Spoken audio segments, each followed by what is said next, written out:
أعوذ بالله من الشيطان الرجيم. بسم الله الرحمن الرحيم. والفجر وليال عشر والشفع والوتر والليل إذا يسر هل في ذلك قسم لذي حجر ألم تر كيف فعل ربك بعاد إرم ذات العماد التي لم يخلق مثلها في البلاد وثمود الذين جابوا الصخر بالواد وفرعون ذي الأوتاد الذين طغوا في البلاد فأكثروا فيها الفساد فصب عليهم ربك سوط عذاب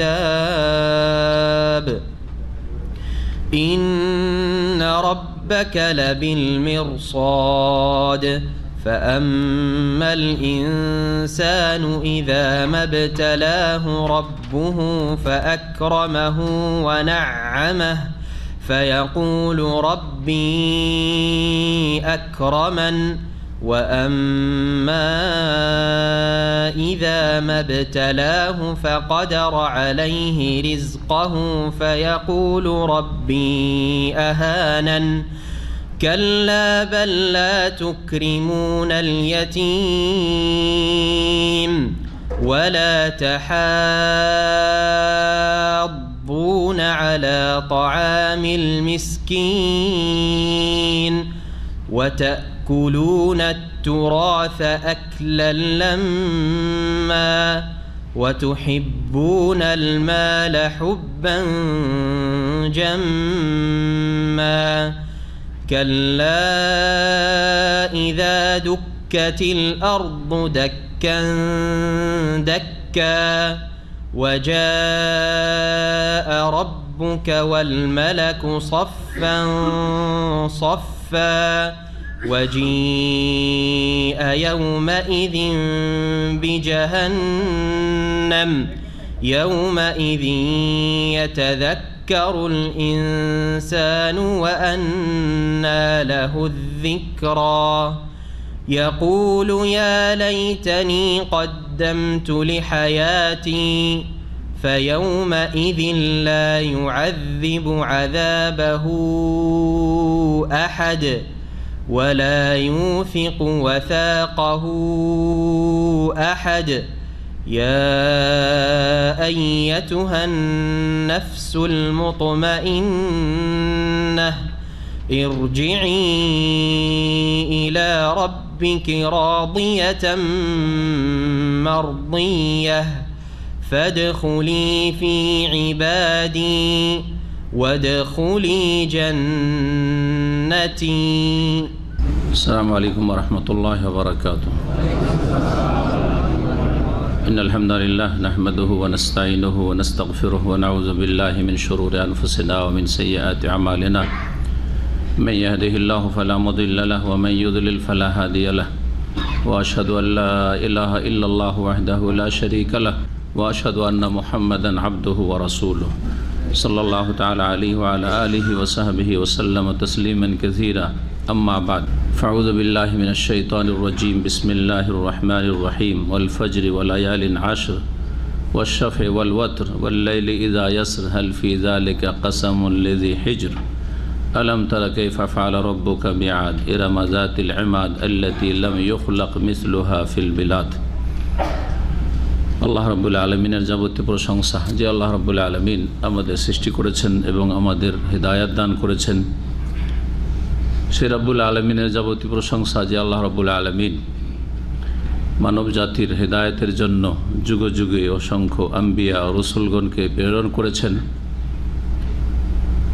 এবং তারা দুই ভাগে বিভক্ত হয়েছে। কেউ তো বিশ্বাস করেছে, নিজের আমলে সংশোধন করেছে, আবার কেউ অবিশ্বাস করেছে, অস্বীকার করেছে। মানব জাতির পরিণামও এর ওপর ভিত্তি করেই শরীর ধারিত হয়েছে। যারা বিশ্বাসী, সৎকর্মশীল হয়েছে, ইমানদার হয়েছে, আল্লাহ তাদেরকে সম্মানিত করেছেন। আর যারা অবিশ্বাসী হয়েছে, কুফরি করেছে, অবাধ্য হয়েছে আম্বিয়া রসুলগণের দিক নির্দেশনার হেদায়েতের, তাদেরকে আল্লাহ ইহকালে পরকালে লাঞ্ছিত করেছেন। বরং পার্থিব জগতেও আসমানি জমিনি আযাব দিয়ে বহু জাতিকে ধ্বংস করেছেন। এই বিষয়টি রব্বুল আলমিনের অস্তিত্ব প্রমাণ করে যে আল্লাহ আছেন। আল্লাহ রব্বুল আলমিনের অস্তিত্ব এবং তৌহিদের প্রমাণ যেমন কোরআনে কারীম, তেমনি রাসূলুল্লাহ সাল্লাল্লাহু আলাইহি ওয়াসাল্লামের সুন্নাহ হাদিস, তেমনি মানুষের সুস্থ বিবেক, বিবেচনা, আকল, এইরকমই মানুষের প্রকৃতি, মানুষের অনুভূতি, এসবগুলি হচ্ছে রব্বুল আলমিনের অস্তিত্ব আছে, আল্লাহ আছেন এর দলিল। তার একটি হচ্ছে বিভিন্ন জাতির উত্থান পতন, অথচ সেসব জাতিগুলো অত্যন্ত শক্তিশালী ছিল। এই একটি গুরুত্বপূর্ণ বিষয় মনে রাখবেন তাওহীদের ক্ষেত্রে, আল্লাহ রাব্বুল আলমিনের ওজুদ বা অস্তিত্বের ক্ষেত্রে। সালাত এবং সালাম নাজিল হোক প্রেমী মুহাম্মদ রাসূলুল্লাহ সাল্লাল্লাহু আলাইহি সাল্লামের ওপর, যিনি শেষ রসুল, যাকে রব্বুল আলমীন সমস্ত মানব জাতির কল্যাণের জন্য, হেদায়েতের জন্য রহমত করে প্রেরণ করেছেন। আমাদের ধারাবাহিক তাফসীর চলছে প্রতি জুমাবারে, জুমার সালাতের পর ইসলামিক সেন্টার দাম্মামে আম্মাপাড়া থেকে। আজকে আমাদের তাফসীর হবে সূরাতুল ফজরের। আজকে আমরা সফর মাসের 3 তারিখ 1440 হিজরি তে সূরাতুল ফজরের তাফসীর করার চেষ্টা করব। রব্বুল আলামিন যেন কোরআন সুন্নাহ ভিত্তিক কথা বলার তৌফিক দান করেন এবং ভুল ভ্রান্তি থেকে বেঁচে থাকার তৌফিক দান করেন এবং কোরআনে কারীম দিয়ে আমাদের অন্তরকে আলোকিত করেন, আমাদের আমলকে সুন্দর করার তৌফিক দান করেন। সূরাতুল ফজর, এই সূরা মক্কি সূরা। এই সূরা হচ্ছে মক্কি সূরা। রাসূলুল্লাহ সাল্লাল্লাহু আলাইহি ওয়াসাল্লামের হিজরতের পূর্বের যে 13 বছরের জীবন ছিল, সেই সময়গুলির কোনো এক সময় নাজিল হয়েছে মক্কাতুল মুকাররমার জীবনে। এই সূরাতে আল্লাহ রাব্বুল আলামিন ওয়াল ফজর দিয়ে শুরু করেছেন। নামকরণের কারণ হচ্ছে এটি। এই সূরার নাম হয়েছে সূরাতুল ফজর, কারণ এই সূরা শুরু হয়েছে আল ফজর শব্দ দিয়ে, বা এই শব্দের বা এই বিষয়টির শপথ দিয়ে। আল্লাহ রাব্বুল আলামিন এখানে কয়েকটি বিষয়ের কসম করেছেন, 4টি বিষয় রয়েছে। মহান আল্লাহ কসম করেছেন ওয়াল ফজরে, ওয়ালায়ালিন আশর, ওয়াশ-শাফঈ ওয়াল ওয়াতর, এই 4টি কসম। ওয়াল লাইলি ইযা ইয়াসর, এই 4টি কসম। এখন তাফসীর আমরা শুরু করার আগে এই সম্পর্কে একটি হাদিস সুনানে নাসাইতে এসেছে। ইমাম নাসাইর 2টো কিতাব রয়েছে। আমাদের দেশের মানুষরা, আম জনগণ তো দূরের কথা, অনেক আলেমরাই জানে যে ইমাম নাসাইর শুধু একটি কিতাব রয়েছে, নাসাই, সুনানে নাসাই, যেটা নাসাই বলে পরিচিত। তো আসলে এটা নয়, ওনার 2টি কিতাব রয়েছে। একটি নাম হচ্ছে সুনানে সুগরা লিল ইমাম নাসাই, ইমাম নাসাই রহমতুল্লাহ আলাইহির সুনানে সুগরা। আরেকটি হচ্ছে সুনানে কুবরা। সুনানে কুবরা আকার অনেক বড়, তাতে অনেক বেশি হাদিস রয়েছে। বর্তমান যে আমাদের বাজারে যেটা লব্ধ আর বাংলায় তর্জমা হয়েছে নাসাইর, সেটা হচ্ছে সুনানে নাসাই সুগরা, ছোট সুনানে নাসাই। তো অনেকগুলি হাদিস সুনানে কুবরাতে আছে, সুনানে সুগরাতে নাই। এই হাদিসটিও জাবের রাদিয়াল্লাহু তাআলা আনহু থেকে বর্ণিত সুনানে কুবরা ইমাম নাসাই রহমতুল্লাহ আলাইহির কিতাবে রয়েছে। এই হাদিসের বিষয়বস্তুটি সহিহাইন, সহিহ বুখারী, মুসলিমে রয়েছে, অন্য অন্য হাদিসের কিতাবে রয়েছে, কিন্তু এই সূরাতুল ফজরের কথা তাতে নেই। তবে ঘটনা এর আগে সূরাতুল গাশিয়া অথবা সূরা আলাক, এই সূরাগুলি তাফসীর করতে গিয়ে বলা হয়েছে। তা হচ্ছে যে মুআয রাদিয়াল্লাহু তাআলা আনহু ইমামত করতেন তার মহল্লার মসজিদের।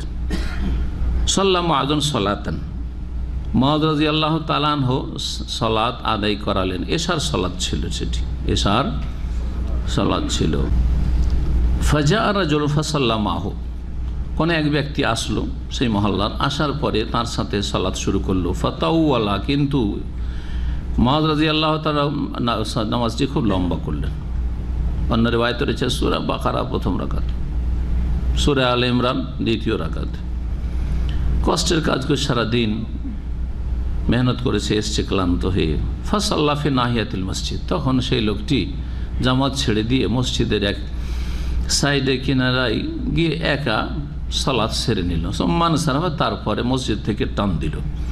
ফাবালাগা যালিকা মুআযান, এই ঘটনার কথা মুআয রাদিয়াল্লাহু তাআলা আনহুকে বলা হলো যে আপনার পেছন থেকে একটি লোক বেরিয়ে গিয়ে পৃথকভাবে আলাদা জামাত করে চলে গেছে। ফাকালা, বললেন তিনি, মুনাফিকুন, ও হচ্ছে মুনাফিক। জি, মুনাফিক মানে সবাই যে বড় মুনাফিক তা না। মুনাফিক দুই রকম, আমলের মুনাফিক আর আকিদা বিশ্বাসের মুনাফিক। যাদের আকিদা বিশ্বাসেই কপটতা রয়েছে, মুখে এক কথা বলে অন্তরে অন্য কিছু বিশ্বাস রয়েছে, অন্তরে অবিশ্বাস বা সন্দেহ, আর মুখে বিশ্বাসের কথা, তারা হচ্ছে আকিদা বিশ্বাসের মুনাফিক। কিন্তু আমলের মুনাফিকের অনেকগুলি লক্ষণ রয়েছে, যার মধ্যে যত বেশি লক্ষণ পাওয়া যাবে সে তত পাকা আমলি মুনাফিক হবে। আর যার মধ্যে একটি দুটি চরিত্র আছে, তার মধ্যেও শুবাতুম মিন নিফাক, কপটতার শাখা প্রশাখা রয়েছে, যেমন হাদিসে রয়েছে। যদিও কাউকে মুনাফিক বলা এইভাবে ঠিক নয় আসলে, যতক্ষণ পর্যন্ত নিশ্চিত না তারপরে আপনার বলার অধিকার কি না, আপনাকে এখানে বলার অধিকার দেওয়া হয়েছে কিনা শরীয়তের পক্ষ থেকে। ফাযাকারা যালিকা লিরাসূলিল্লাহ সাল্লাল্লাহু আলাইহি ওয়াসাল্লাম, রাসূলুল্লাহ সাল্লাল্লাহু আলাইহি ওয়াসাল্লামের কাছে এই খবরটি পৌঁছে গেল।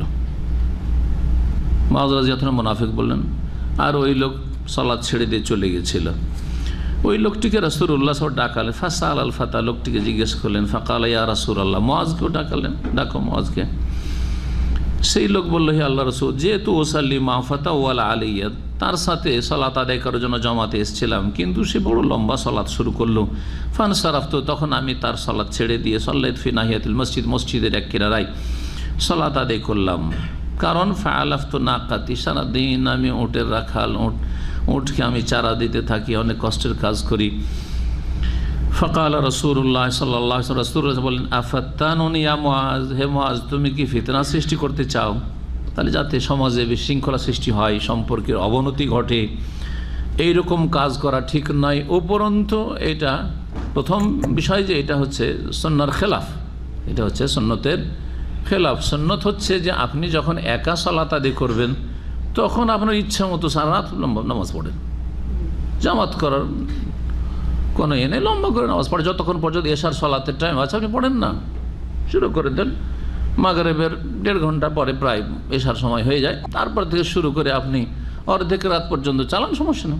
অর্ধেক রাত পর্যন্ত এশার সালাতের টাইম একা পড়েছেন, খুব লম্বা পড়ে।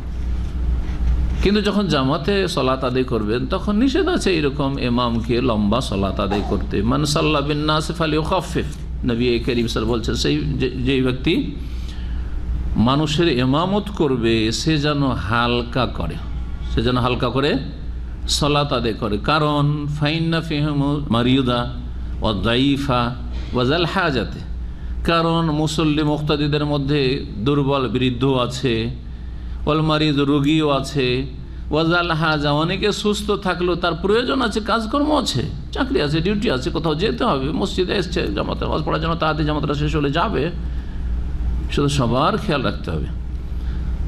এমনকি নবী করিম সাল্লাল্লাহু আলাইহি ওয়াসাল্লাম কখনো সালাত শুরু করতেন আর লম্বা সূরা ধরাতেন যে আজকে একটু লম্বা করে পড়বো। ফায়াসমা বোকা সাবি, মহিলারা যেহেতু বাচ্চাদেরকে নিয়ে এসে নবী সাল্লাল্লাহু আলাইহি ওয়াসাল্লামের পেছনে সালাত আদায় করতো, সাহাবিয়াতরা রাদিয়াল্লাহু আনহুন্না, এর থেকে বোঝা যায় যে মহিলাদের মসজিদে যাওয়া সুন্নত সম্মত।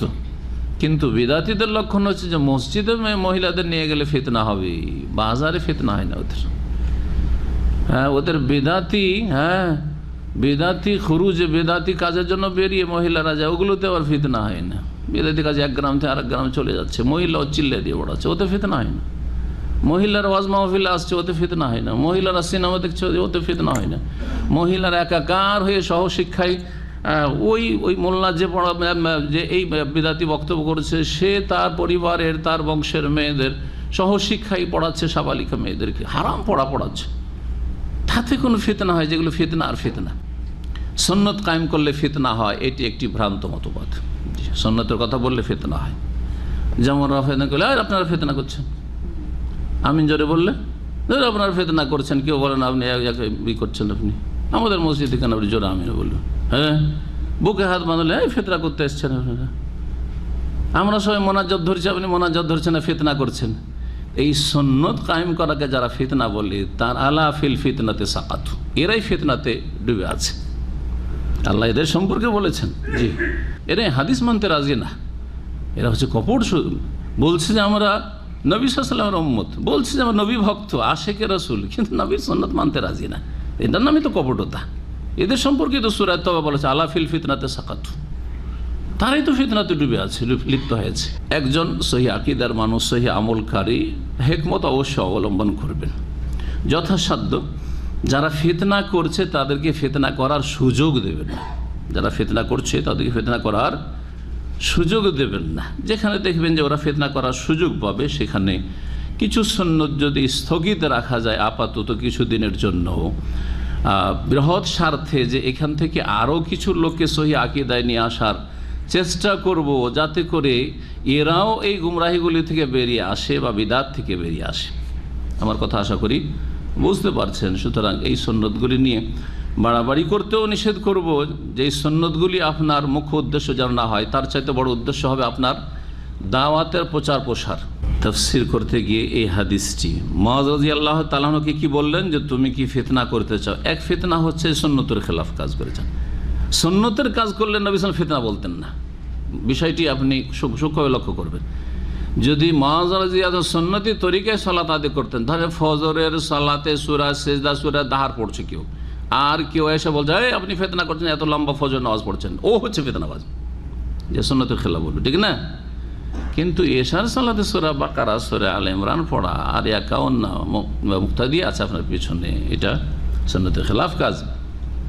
নফল করতে গিয়ে আপনি মানুষকে কষ্ট দিচ্ছেন, সুতরাং এই জন্যই ফিতনা বলা হয়েছে। জি হ্যাঁ। 2 নম্বর ফিতনা হচ্ছে যে এই তোমার সুন্নতের খেলাফ কাজের কারণে কলহ সৃষ্টি হচ্ছে, জি মানুষের মধ্যে দূরত্ব সৃষ্টি হচ্ছে, তোমার জামাত ছেড়ে লোকটা চলে গেল, তোমার একটা অন্তর ঘৃণা জন্মিবে তার সম্পর্কে, তার একটা অন্তর ঘৃণা জন্মিবে ইমাম সম্পর্কে, জি এটা একটা ফিতনা।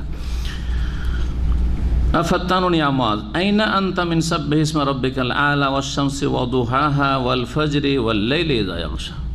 এই হাদিসটিতে রয়েছে যে তোমার কি খবর নেই সাব্বিহি ইসমা রাব্বিকাল আলা সম্পর্কে? এটা কেন পড়ো না? ওয়াশ শামসি ওয়া দুহাহা কেন পড়ো না এশার সালাতে? ওয়াল ফাজরি কেন পড়ো না? ওয়া লায়ালিন আশরি কেন পড়ো না? ওয়াল লাইলি ইযা ইয়াগশা কেন পড়ো না? এই সূরাগুলি, অর্থাৎ এই মধ্যম সূরাগুলি যে আম্মা পারা রয়েছে সেই সূরাগুলি পড়বে, ওয়াসাতে মুফাসসাল যেগুলিকে বলা হয়।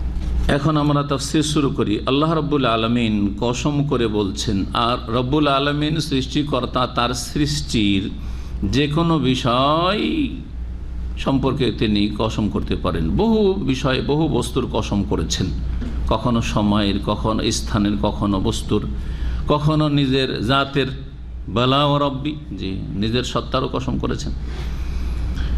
একজন বান্দা যেহেতু আল্লাহর ইবাদতের জন্য পয়দা হয়েছে, মানুষ কিসের জন্য সৃষ্টি করা হয়েছে?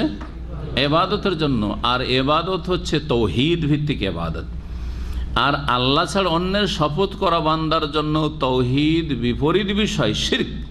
সুতরাং কোন মানুষ আল্লাহ ছাড়া অন্যের কসম করবে না, বলবে না মাইরি, আঞ্চলিক ভাষা বলে না, মানে মায়ের কসম, না না ওইটাও কসম আপনার এগুলো। দানা ছুঁয়ে কসম, জি হ্যাঁ দানা মিলবে না, আমার না, এসব কথা হারাম বলা, এগুলো শিরকি কথা। মানে হালাফা বিগাইরিল্লাহ ফাকাদ আশরাক, কেউ যদি আল্লাহ ছাড়া অন্যের কেউ হলফ করে তাহলে সে শিরক করল। বড় শিরক হতে পারে কখনো ক্ষেত্র বিশেষে, আর ছোট শিরক তো অবশ্যই, ছোট শিরক ও কাবিরা গুনাহ।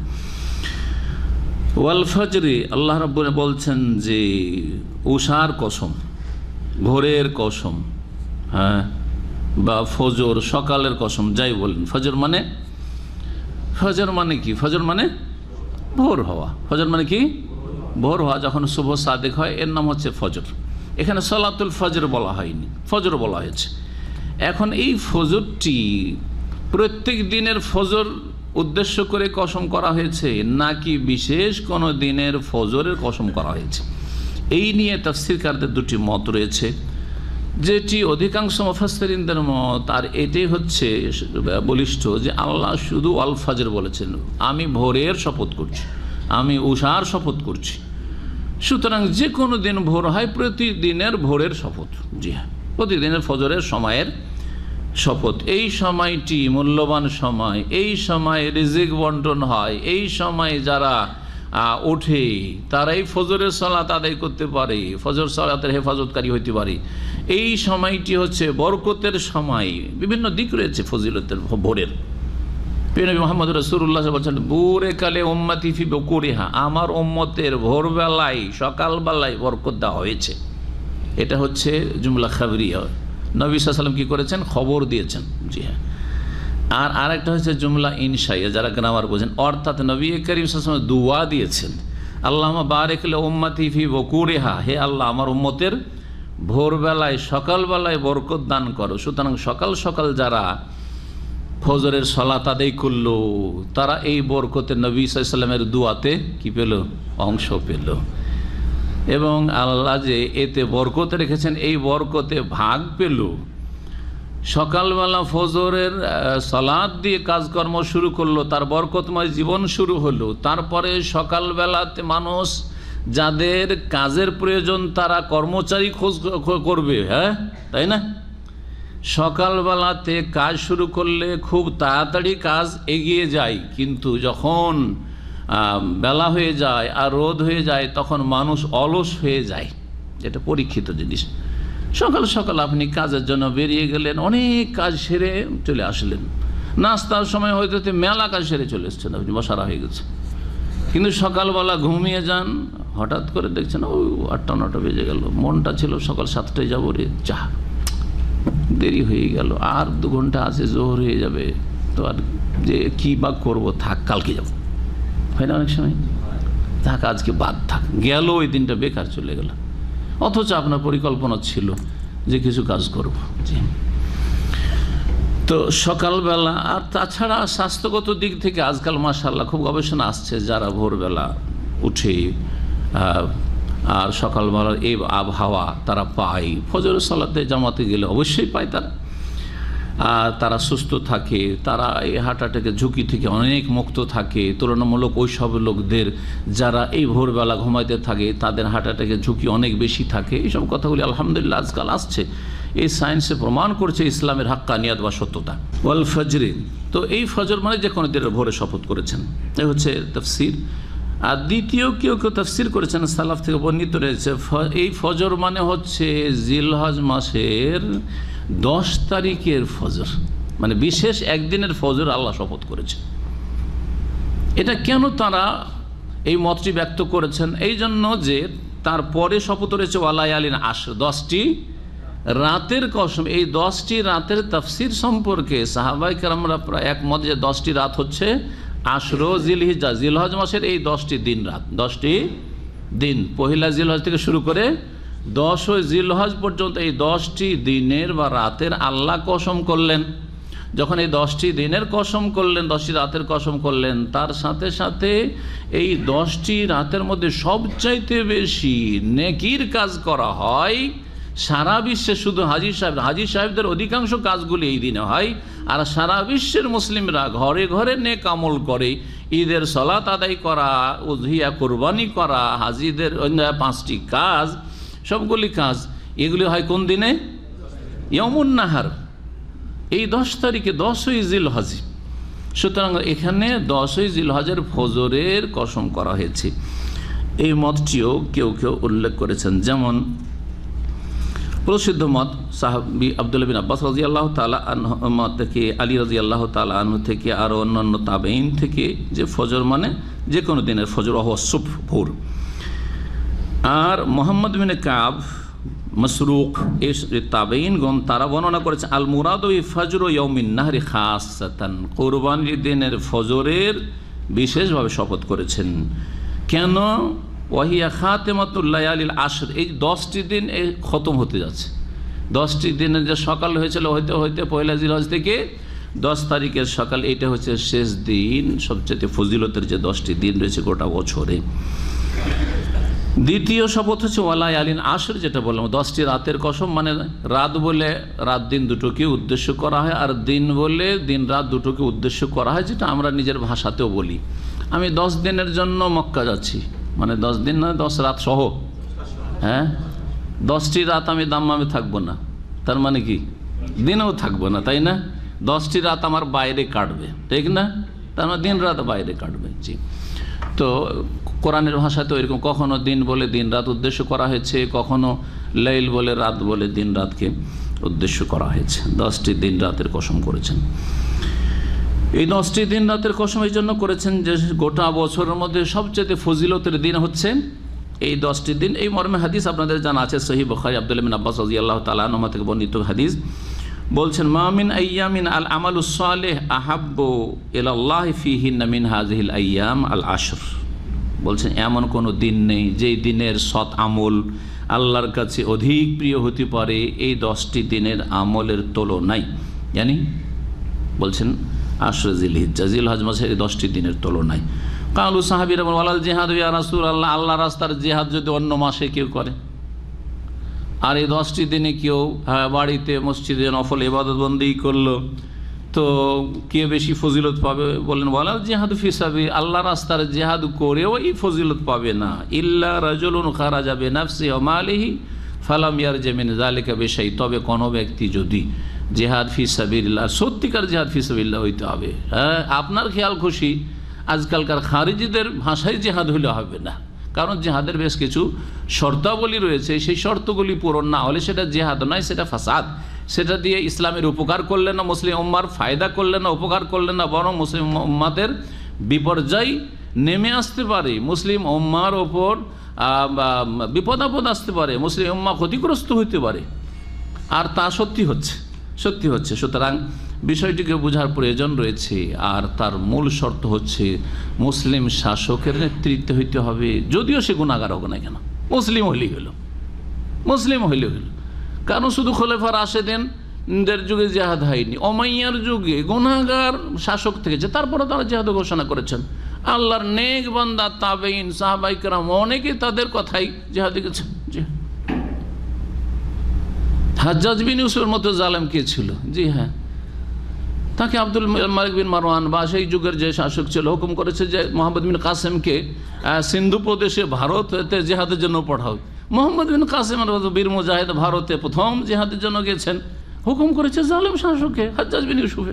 এই কথা বলেন যে জালেমের কথা মানি না, এগুলো হচ্ছে খারেজিদের কথা। জালেম মানে তাগুত বানিয়ে দিলে, আর জালেম মানে এদের কথা কোনোটাই মানি না। এগুলো মূর্খ জাহেলদের কথা, না হলে খারিজি চরমপন্থীদের কথা। জি, সে মুসলিম শাসক বর নেকও হইতে পারে, আবার ফাসেকও হইতে পারে, যেমন আহলে সুন্নাত জামাতের সমস্ত আইম্মায়ে কেরামদের এটি হচ্ছে আকীদা। কি হানাফি, শাফি, মালিকি, হাম্বলি, মুহাদ্দিস সবাই এই ক্ষেত্রে একমত। জি, জনগণের যেমন ভালো মানুষ আছে আর ফাসেকও আছে, তেমনই শাসকদের মধ্যে থাকতে পারে। আর শাসক ফাসেক হলেই যে তার বিরুদ্ধাচরণ করতে হবে সব ক্ষেত্রে নয়। যেই অন্যায় কাজটি আপনাকে বলছে অথবা করছে সেটা তাতে অংশ নেবেন না, বাকি আপনি বৈধ কাজে, গঠনমূলক কাজে তাদের সাথে সহযোগিতা করবেন। এমনকি জিহাদ ফি, তবে কেউ যদি আল্লাহ রাস্তায় জানমাল নিয়ে বেরিয়ে গেল আর ফিরে আসলো না, সেখানে শহীদ হয়ে গেল, তাহলে তার মর্যাদা কেউ পাবে না।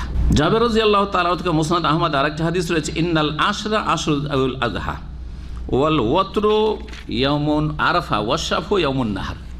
এখন এই হাদিসটি তাফসীর করবে মুসনাদ আহমদের তৃতীয় কসমের কি রয়েছে, ওয়াশাফ এ ওয়াল ওয়াতরে, আর আল্লাহ বলছেন আমি কসম করছি জোড়ের আর বেজোড়ের। সাফা মানে হচ্ছে জোড়, আর ওয়াতর আর উইতর দুটোর মানে, ওয়ায়ে আপনি ফাতা দেন ওয়াতর, অথবা ওয়ায়ে কি করেন জের দিয়ে কি পড়েন উইতর পড়েন, যেটাকে আমরা বেতর করে দিয়েছি।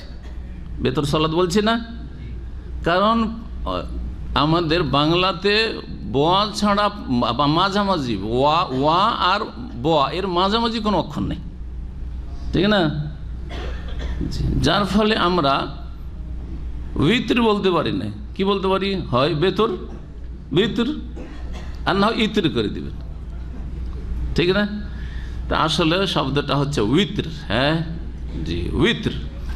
তো যাই হোক, বেতর বলেন সমস্যা নেই, কিন্তু আসল বিষয়টা বুঝলেই হইল। উইত্র মানে হচ্ছে বেজোড়, আর ওয়াতর মানে হচ্ছেও বেজোড়। ফাতা থাকলো ওর মানে বেজোড়, আর কাসরা থাকলো ওয়ায়ে ওর মানে বেজোড়। তো জোড়ের কসম আর বেজোড়ের কসম, এই জোড় বেজোড় কি? 10 রাত সম্পর্কে বলছে ইন্নাল আশরা আসো জিলহজ, মুসনাদ আহমদের হাদিস, নবী সাল্লাল্লাহু আলাইহি ওয়াসাল্লাম থেকে বর্ণিত, যে জিলহজ মাসের 10 দিন যে বলা হয়েছে কোরবানির আগের এই 10টি দিন প্রথম দিকে, এটা হচ্ছে আশর। আর ওয়াতর হচ্ছে বেজোড় দিন, হচ্ছে আরাফার দিন।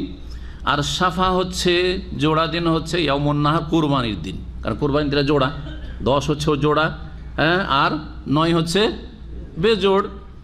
তো এই হচ্ছে তাফসির, এটা একটা তাফসির ওয়াশাফ এ ওয়াল ওয়াতরের, এটি হচ্ছে একটি তাফসির। আর একটি তাফসির অত্যন্ত ব্যাপক, স্রষ্টা সৃষ্টি সবকে শামিল। ওয়াশাফ জোড়া মানে সৃষ্টি, ওয়াখালাকনাকুম আজওয়াজ, আল্লাহ বলছেন তোমাদেরকে আমি জোড়া জোড়া যুগল সৃষ্টি করেছি। আর আল্লাহ রাব্বুল আলামিন হচ্ছেন ইন্নাল্লাহু উইতরুন ইউহিব্বুল উইতরা, আল্লাহ বেজোড়, বেজোড়কে ভালোবাসেন, বিতরকে ভালোবাসেন, ঠিক না? তাহলে ওয়াল ওয়াতরে আল্লাহ, ওয়াতর মানে আল্লাহ বলছেন আমি বেজোড়, আমি নিজের জাতের সত্তার শপথ করছি। আর ওয়াশ আমার সৃষ্টি সব হচ্ছে জোড়া জোড়া, সমস্ত সৃষ্টির শপথ করছি। আবার কেউ কেউ আরেকটি তাফসীর করেছেন এর, যে সৃষ্টিকুল 2 রকম আছে, জোড় আর বেজোড়। দেখেন, বিবাহিত আর অবিবাহিত, তাই না? বিবাহিত হতো জোড়, আর যার বিবাহ হয়নি আনম্যারিড হচ্ছে বেজোড়, যার স্ত্রী না সে বেজোড় দিয়ে। হ্যাঁ, তো জোড় বেজোড় তফসির তাহলে সৃষ্টিতেই সীমিত করেছেন। হ্যাঁ, আল্লাহ দিয়ে তফসির কারণে বলছে সৃষ্টি জগতে কি রয়েছে, জোড় আর বেজোড়, সমস্ত সৃষ্টির শপথ। এক কথায় তাহলে কি হয়ে গেল, সমস্ত সৃষ্টির শপথ। ওয়াল্লাইলি ইযা ইয়াসরি, আর রাতের কসম বা রাতের শপথ, ইযা ইয়াসরি যখন সেটা গত হয়ে যায়, এটা একটা তাফসীর। সারা ইয়াসরি, সারা ইয়াসির মানে চলা, ভ্রমণ করা, আর সারা ইয়াসরি মানেও হচ্ছে চলমান হওয়া। জি, তো এখানে ওয়াল্লাইলি ইযা ইয়াসরি, রাত যখন গমন করে বা গত হয়ে যায়, তার রাত চলে যাওয়া বোঝানো হয়েছে। এটা একদল এইভাবে তাফসীর করেছেন। তবে অনেক তাফসীরকাররাই এর তাফসীর দুটো দিয়ে করেছেন। সারায়াসি মানে চলমান হওয়া, ভ্রমণ করা।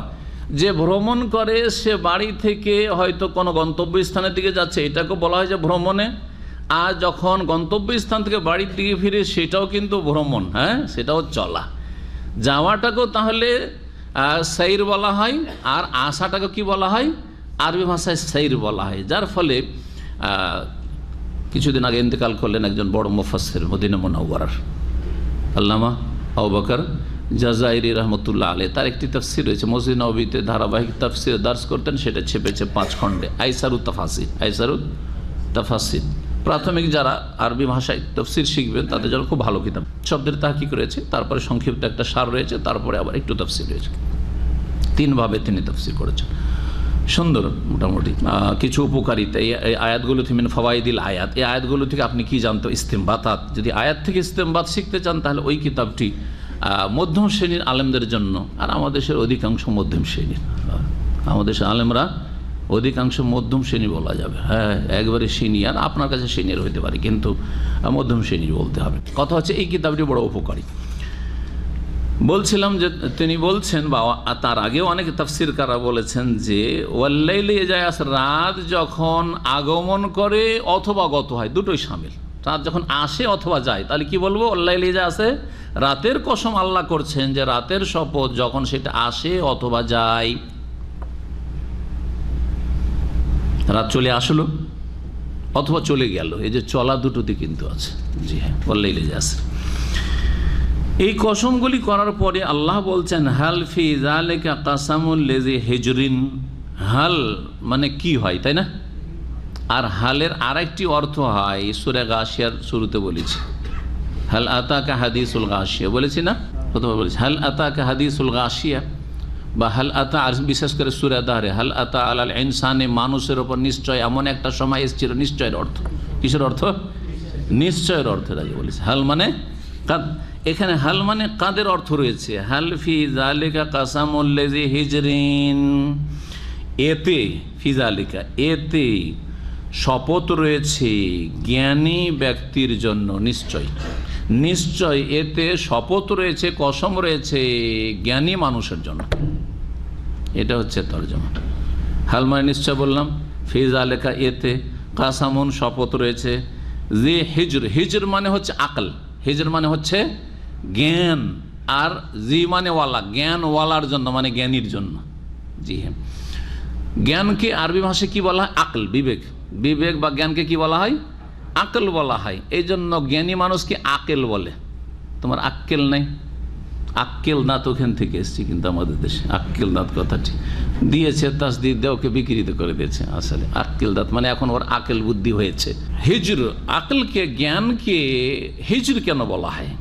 হিজর মানে হচ্ছে বাঁধ, হিজর মানে হচ্ছে হাজারা হাজার, হিজর মানে হচ্ছে বাধা দেওয়া। পানি আসছে নদী থেকে, বন্যায় এলাকা দেশ গ্রাম ভেসে যাবে, বাঁধ রোড দেওয়া আছে। জানেন না বাঁধ রোড হয় না? আপনাদের দেশে নাই? আমাদের দিকে কিন্তু অনেক বাঁধ আছে, কারণ আমরা গঙ্গা পদ্মার আশেপাশের লোক। হ্যাঁ, একটা না দুটো তিনটা বাঁধ দেওয়া হয়েছে।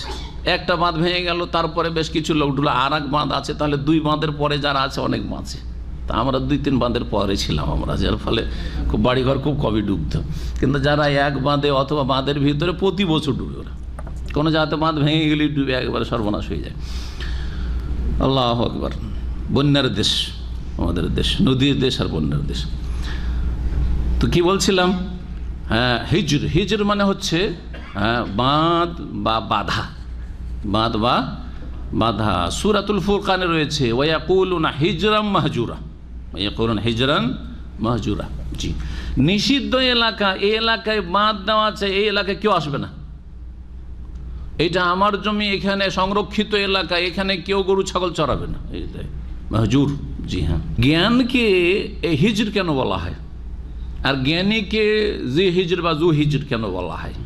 কারণ যে সুস্থ বিবেক খাটাবে, তার বিবেক অনেক অন্যায় বাধা দেবে। যে অন্যায়গুলি মানুষ বিবেক দিয়ে উপলব্ধি করতে পারে, সেগুলির জন্য সুস্থ বিবেক যথেষ্ট হেদায়েতের জন্য। আমি এই কথাটি অনেক আলোচনায় বলি। মানুষকে আল্লাহ এমন করে সৃষ্টি করেছেন যে অনেক ক্ষেত্রে সে হেদায়েতের রাস্তা পেয়ে যাবে তার বিবেককে কাজে লাগালে। সুস্থ বিবেককে কাজে লাগাইতে হবে, বিবেককে বিকৃত করলে হবে না, মস্তিষ্ক বিকৃত হইলে হবে না, চরিত্র একেবারে বিকৃত হয়ে গেছে, নেচার বিকৃত হয়ে গেছে, এরকম যেন না হয়।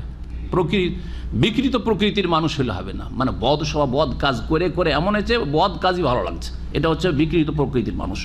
আর সুস্থ প্রকৃতির মানুষ যেভাবে ও দুনিয়াতে এসেছে মায়ের পেট থেকে, ওইভাবে যদি ভালো পরিবেশে লালিত পালিত হয়, বিবেকে বাধা দিবে তাকে মিথ্যা কথা বলতে, বিবেকে বাধা দিবে খুন করতে, বিবেকে বাধা দিবে জেনা করতে।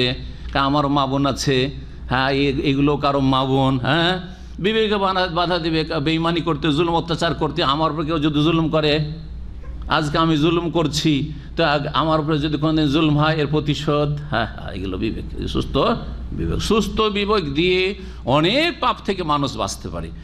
একমাত্র সুস্থ বিবেক, এমনকি সুস্থ বিবেক দিয়ে তৌহিদ উপলব্ধি করা যেতে পারে, কিন্তু তৌহিদের বিস্তারিত বিষয়গুলি সুস্থ বিবেক দিয়ে আয়ত্ত করা সম্ভব নয়। সেই জন্য আসমানি হেদায়েতের প্রয়োজন রয়েছে অবশ্যই। তৌহিদের বিস্তারিত কথাগুলি, আল্লাহর একত্ব মোটামুটি আপনি বিবেক দিয়ে উপলব্ধি করবেন, হ্যাঁ, যে বহু স্রষ্টা হইতে পারেন না। মালিক, এক মালিক সবাই পছন্দ করে, এক মালিকের আন্ডারে সবাই শান্তিতে থাকে। এক মালিক থাকলে কোথাও গোলযোগ আর লড়াই ঝগড়া হয় না। আর বাড়িতে দুই মালিক যদি হয়, আপনার দুই ভাই দুজন মালিকানা করছেন, দ্বন্দ্ব হবে। কিন্তু একজনকে মালিকানা দিয়ে দেন, বড় ভাই যা করছে আমি মানি, কোনো ঝামেলা নেই, ঠিক না? যেই দেশে এত দল আর ইলেকশন, আর এই পশ্চিমা আব্রাহাম লিঙ্কন ইহুদির গণতন্ত্র আছে, ও অশান্তি আর অশান্তি, না অশান্তি। ডেইলি ধর্মঘাট, না হয় বিক্ষোভ, না হয় এই ভাঙচুর, না হয় এই সেই, তাই না? ঠেকাবো, এক দল যাওয়ার চেষ্টা, আর এক দল ঠেকাবার চেষ্টা লেগেই আছে। 5 বছর লড়াই করতে করতে সর্বনাশ হয়ে গেল, আবার কেউ আসলো, আবার তিক্ত অভিজ্ঞতা, একেও রাখা যাবে না, ও খারাপ, হঠাৎ 5 বছরে তিক্ত অভিজ্ঞতা হয়ে গেল। এই না চলছে। কিন্তু যেখানে একজন মালিক আছে আর সে আল্লাহর হক ভালো করে বুঝে, নিজের হক, আমার অধিকার কতটা, আমি শাসক হিসাবে সেটা বুঝে, আর আমার দেশবাসীর জনগণ তাদের যে অধিকার আমার উপর রয়েছে সেটা বুঝে, ঠিকভাবে দেশ সুন্দর চলছে। মাশাআল্লাহ, তাবারাকাল্লাহ, সুন্দর দেশ চলছে আলহামদুলিল্লাহ। সৌদি আরবে কোথাও আছে গোলযোগের বাবা? আলহামদুলিল্লাহ। যত বেশি দিনের কাছাকাছি থাকবে এরকম, এটা হচ্ছে কোরআন সুন্নাহর হিদায়াত। আর যখনই একটা বিরোধী দল বেরোবে তখন অশান্তি সৃষ্টি হবে। এই জন্য রাসূলুল্লাহ সাল্লাল্লাহু আলাইহি ওয়াসাল্লামের দ্বন্দ্ব সৃষ্টি হয়নি, আবু বকরের জামানায় হয়নি, ওমরের জামানায় হয়নি, ওসমান রাদিয়াল্লাহু আনহুর জামানায় বিদ্রোহী এই বাগী এই খারেজি সৃষ্টি হইল। আর যার ফলে সুবহানাল্লাহ কি অবস্থা হইল, কীভাবে ওসমান রাদিয়াল্লাহু তাআলা আনহুকে মুসলিমরা খুন করলো। জি হ্যাঁ, মুসলিম চরমপন্থী খারেজিগুলো খুন করলো, বাড়িতে ঢুকে অশান্তি শুরু হলো মুসলিম দেশে। এই অশান্তি চলতে আছে, ফিতনা দরজা খুলে গেছে। তাহলে বোঝা গেল যে একজনের মালিকানায় শান্তি আছে, এক রবের মালিকানায় শান্তি আছে আল্লাহর জমিনে। বহু রবের মালিকানায় শান্তি নেই। আর বাবু মুতাফাররিকুন খায়রুন আমিল্লাহুল ওয়াহিদুল কাহার, সূরা ইউসুফ আল্লাহ বলছেন। আচ্ছা বলো তো, আর বাবু মুতাফাররিকুন, যদি বহু রব থাকে, আসমান জমিনের বহু মালিক থাকে, এইটা বেশি ভালো? তোমরা কি বাড়িতে বা তোমরা যে কর্মস্থলে কাজ করো, কোম্পানিতে বহু মালিক পছন্দ করো, খায়রুন এটা ভালো না আমিল্লাহুল ওয়াহিদুল কাহার, নাকি একক যিনি অপ্রতিদ্বন্দ্বী, যার প্রতিদ্বন্দ্বিতা কোনো শক্তি করতে পারে না, সেই আল্লাহর ইবাদত বন্দেগী আদেশ মানা ভালো? যেমন শুধু বাবা হুকুম করে, বাপের হুকুমে চলছেন, খুব ভালো, বাপ একরকম হুকুম করে, আবার বড় ভাইয়েরা 14 রকম হুকুম করে। জিজ্ঞেস করেন অনেক হাউস ড্রাইভারকে, 14টা মালিক তাদের যদি থাকে তাহলে বড়ই মুশকিলে আছে। আর যদি ভালো মালিক পায়, শুধু মালিক যেটা বলবে সেটা, মালিকের ছেলেরা কেউ কিচ্ছু বলবে না, মেয়েরা কেউ কিছু হুকুম চালাবে না, শান্তিতে আছে না নেই?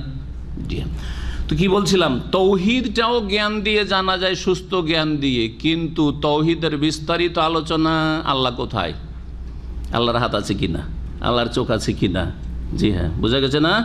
এই বিষয়গুলি জ্ঞান দিয়ে উপলব্ধি করার নয়, এগুলির জন্য কিসের দরকার?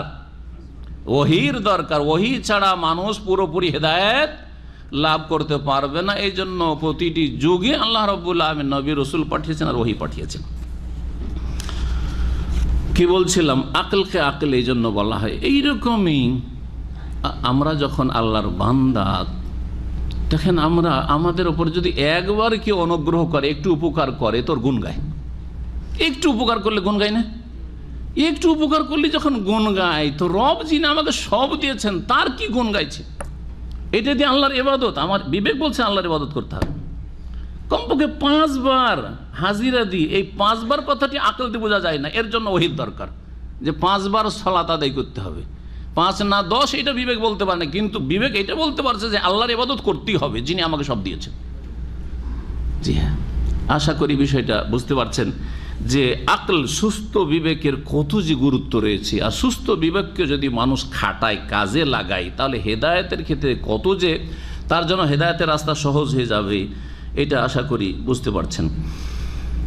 তারপরে আল্লাহ রাব্বুল আলামিন মানব জাতির মধ্যে ওই সব জাতির কথা সংক্ষেপে ইঙ্গিত করছেন, যেসব জাতি আল্লাহর অবাধ্য হয়েছে, আল্লাহর রাসূল যুগে যুগে যাদেরকে পাঠিয়েছেন তাদের অবাধ্য হয়েছে, তাদেরকে কিভাবে ধ্বংস করেছেন, তাদের কথা স্মরণ করিয়ে দিচ্ছেন, যাতে করে মক্কার কাফের মুশরিকেরা সেই পথ অবলম্বন না করে। এখানে আদ সম্প্রদায়ের কথা, সামুদ সম্প্রদায়ের কথা, আর ফেরাউন এবং ফেরাউনের অনুসারীদের কথা, এই 3টি জাতির কথা বিশেষভাবে স্মরণ করিয়ে দিচ্ছেন। আদ সম্প্রদায়কে মক্কার মুশরিকরা ভালো করে চেনে, কারণ আদ সম্প্রদায় এই আরব দেশের, আরব উপদ্বীপেই বাস করত। ইয়ামান, ওমান আর সৌদি আরবের বর্ডার, যেটা আজকাল আরবুল খালি আরবি ভাষায় বলা হয়, ইংরেজিতে বলা হয় এমটি কোয়ার্টার। জি জি। তো 4 ভাগের 1 ভাগ শূন্য মরুভূমি পড়ে আছে, ওই এলাকায় এদের প্রাচীন যুগে বসবাস ছিল আদ জাতির, আদে উলা, প্রাচীন যুগের আদ সম্প্রদায়, আদ বংশ। আর একটি জাতি সমুদ সম্প্রদায়, এরা একবারে আরব উপদ্বীপের মিডিলে মাঝামাঝি বসবাস করত। জি, মদিনা থেকে খাইবারের দিকে তাবুকের দিকে এগিয়ে গেলেই, জি হ্যাঁ, আল ওলা, বর্তমানে আল ওলা একটা শহর রয়েছে, সে দেয়ারে সমুদ। জি হ্যাঁ, এরা মাদায়েনে সোয়ালে, অনেকে মাদায়েনে সোয়ালে বলে, সোয়ালে আলাইহিস সালামের শহর। জি হ্যাঁ, তো এইগুলোকে চেনে, এই এলাকাগুলিকে চেনে। এখানকার লোকেরা ধ্বংস হয়েছে, তাও মক্কার মুশরিকেরা কাফেররা জানে। আল্লাহ স্মরণ করিয়ে দিয়েছেন, দেখো দেখো এদের কি হয়েছে, দেখো। জি, আমার এরা মেসর কাছেই, সুতরাং মেসরে যে কি হয়েছে তাও জানে। হ্যাঁ, ফেরাউন ধ্বংস হয়েছে, ফেরাউন হাজার হাজার সেনাবাহিনী ডুবে ধ্বংস হয়েছে, এবং মুসা আলাইহিস সালামকে এবং তার জাতিকে আল্লাহ রাব্বুল আলামিন বিজয় দান করেছেন, এই ঘটনাও আরবদের জ্ঞানীরা জানে।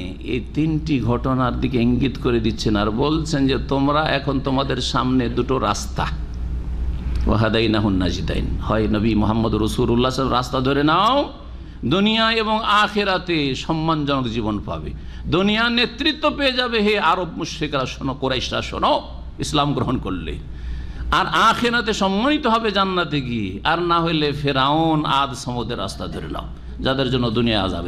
আচ্ছা, এই কথা শুরু করার আগে একটি কথা গুরুত্বপূর্ণ বলা জরুরি।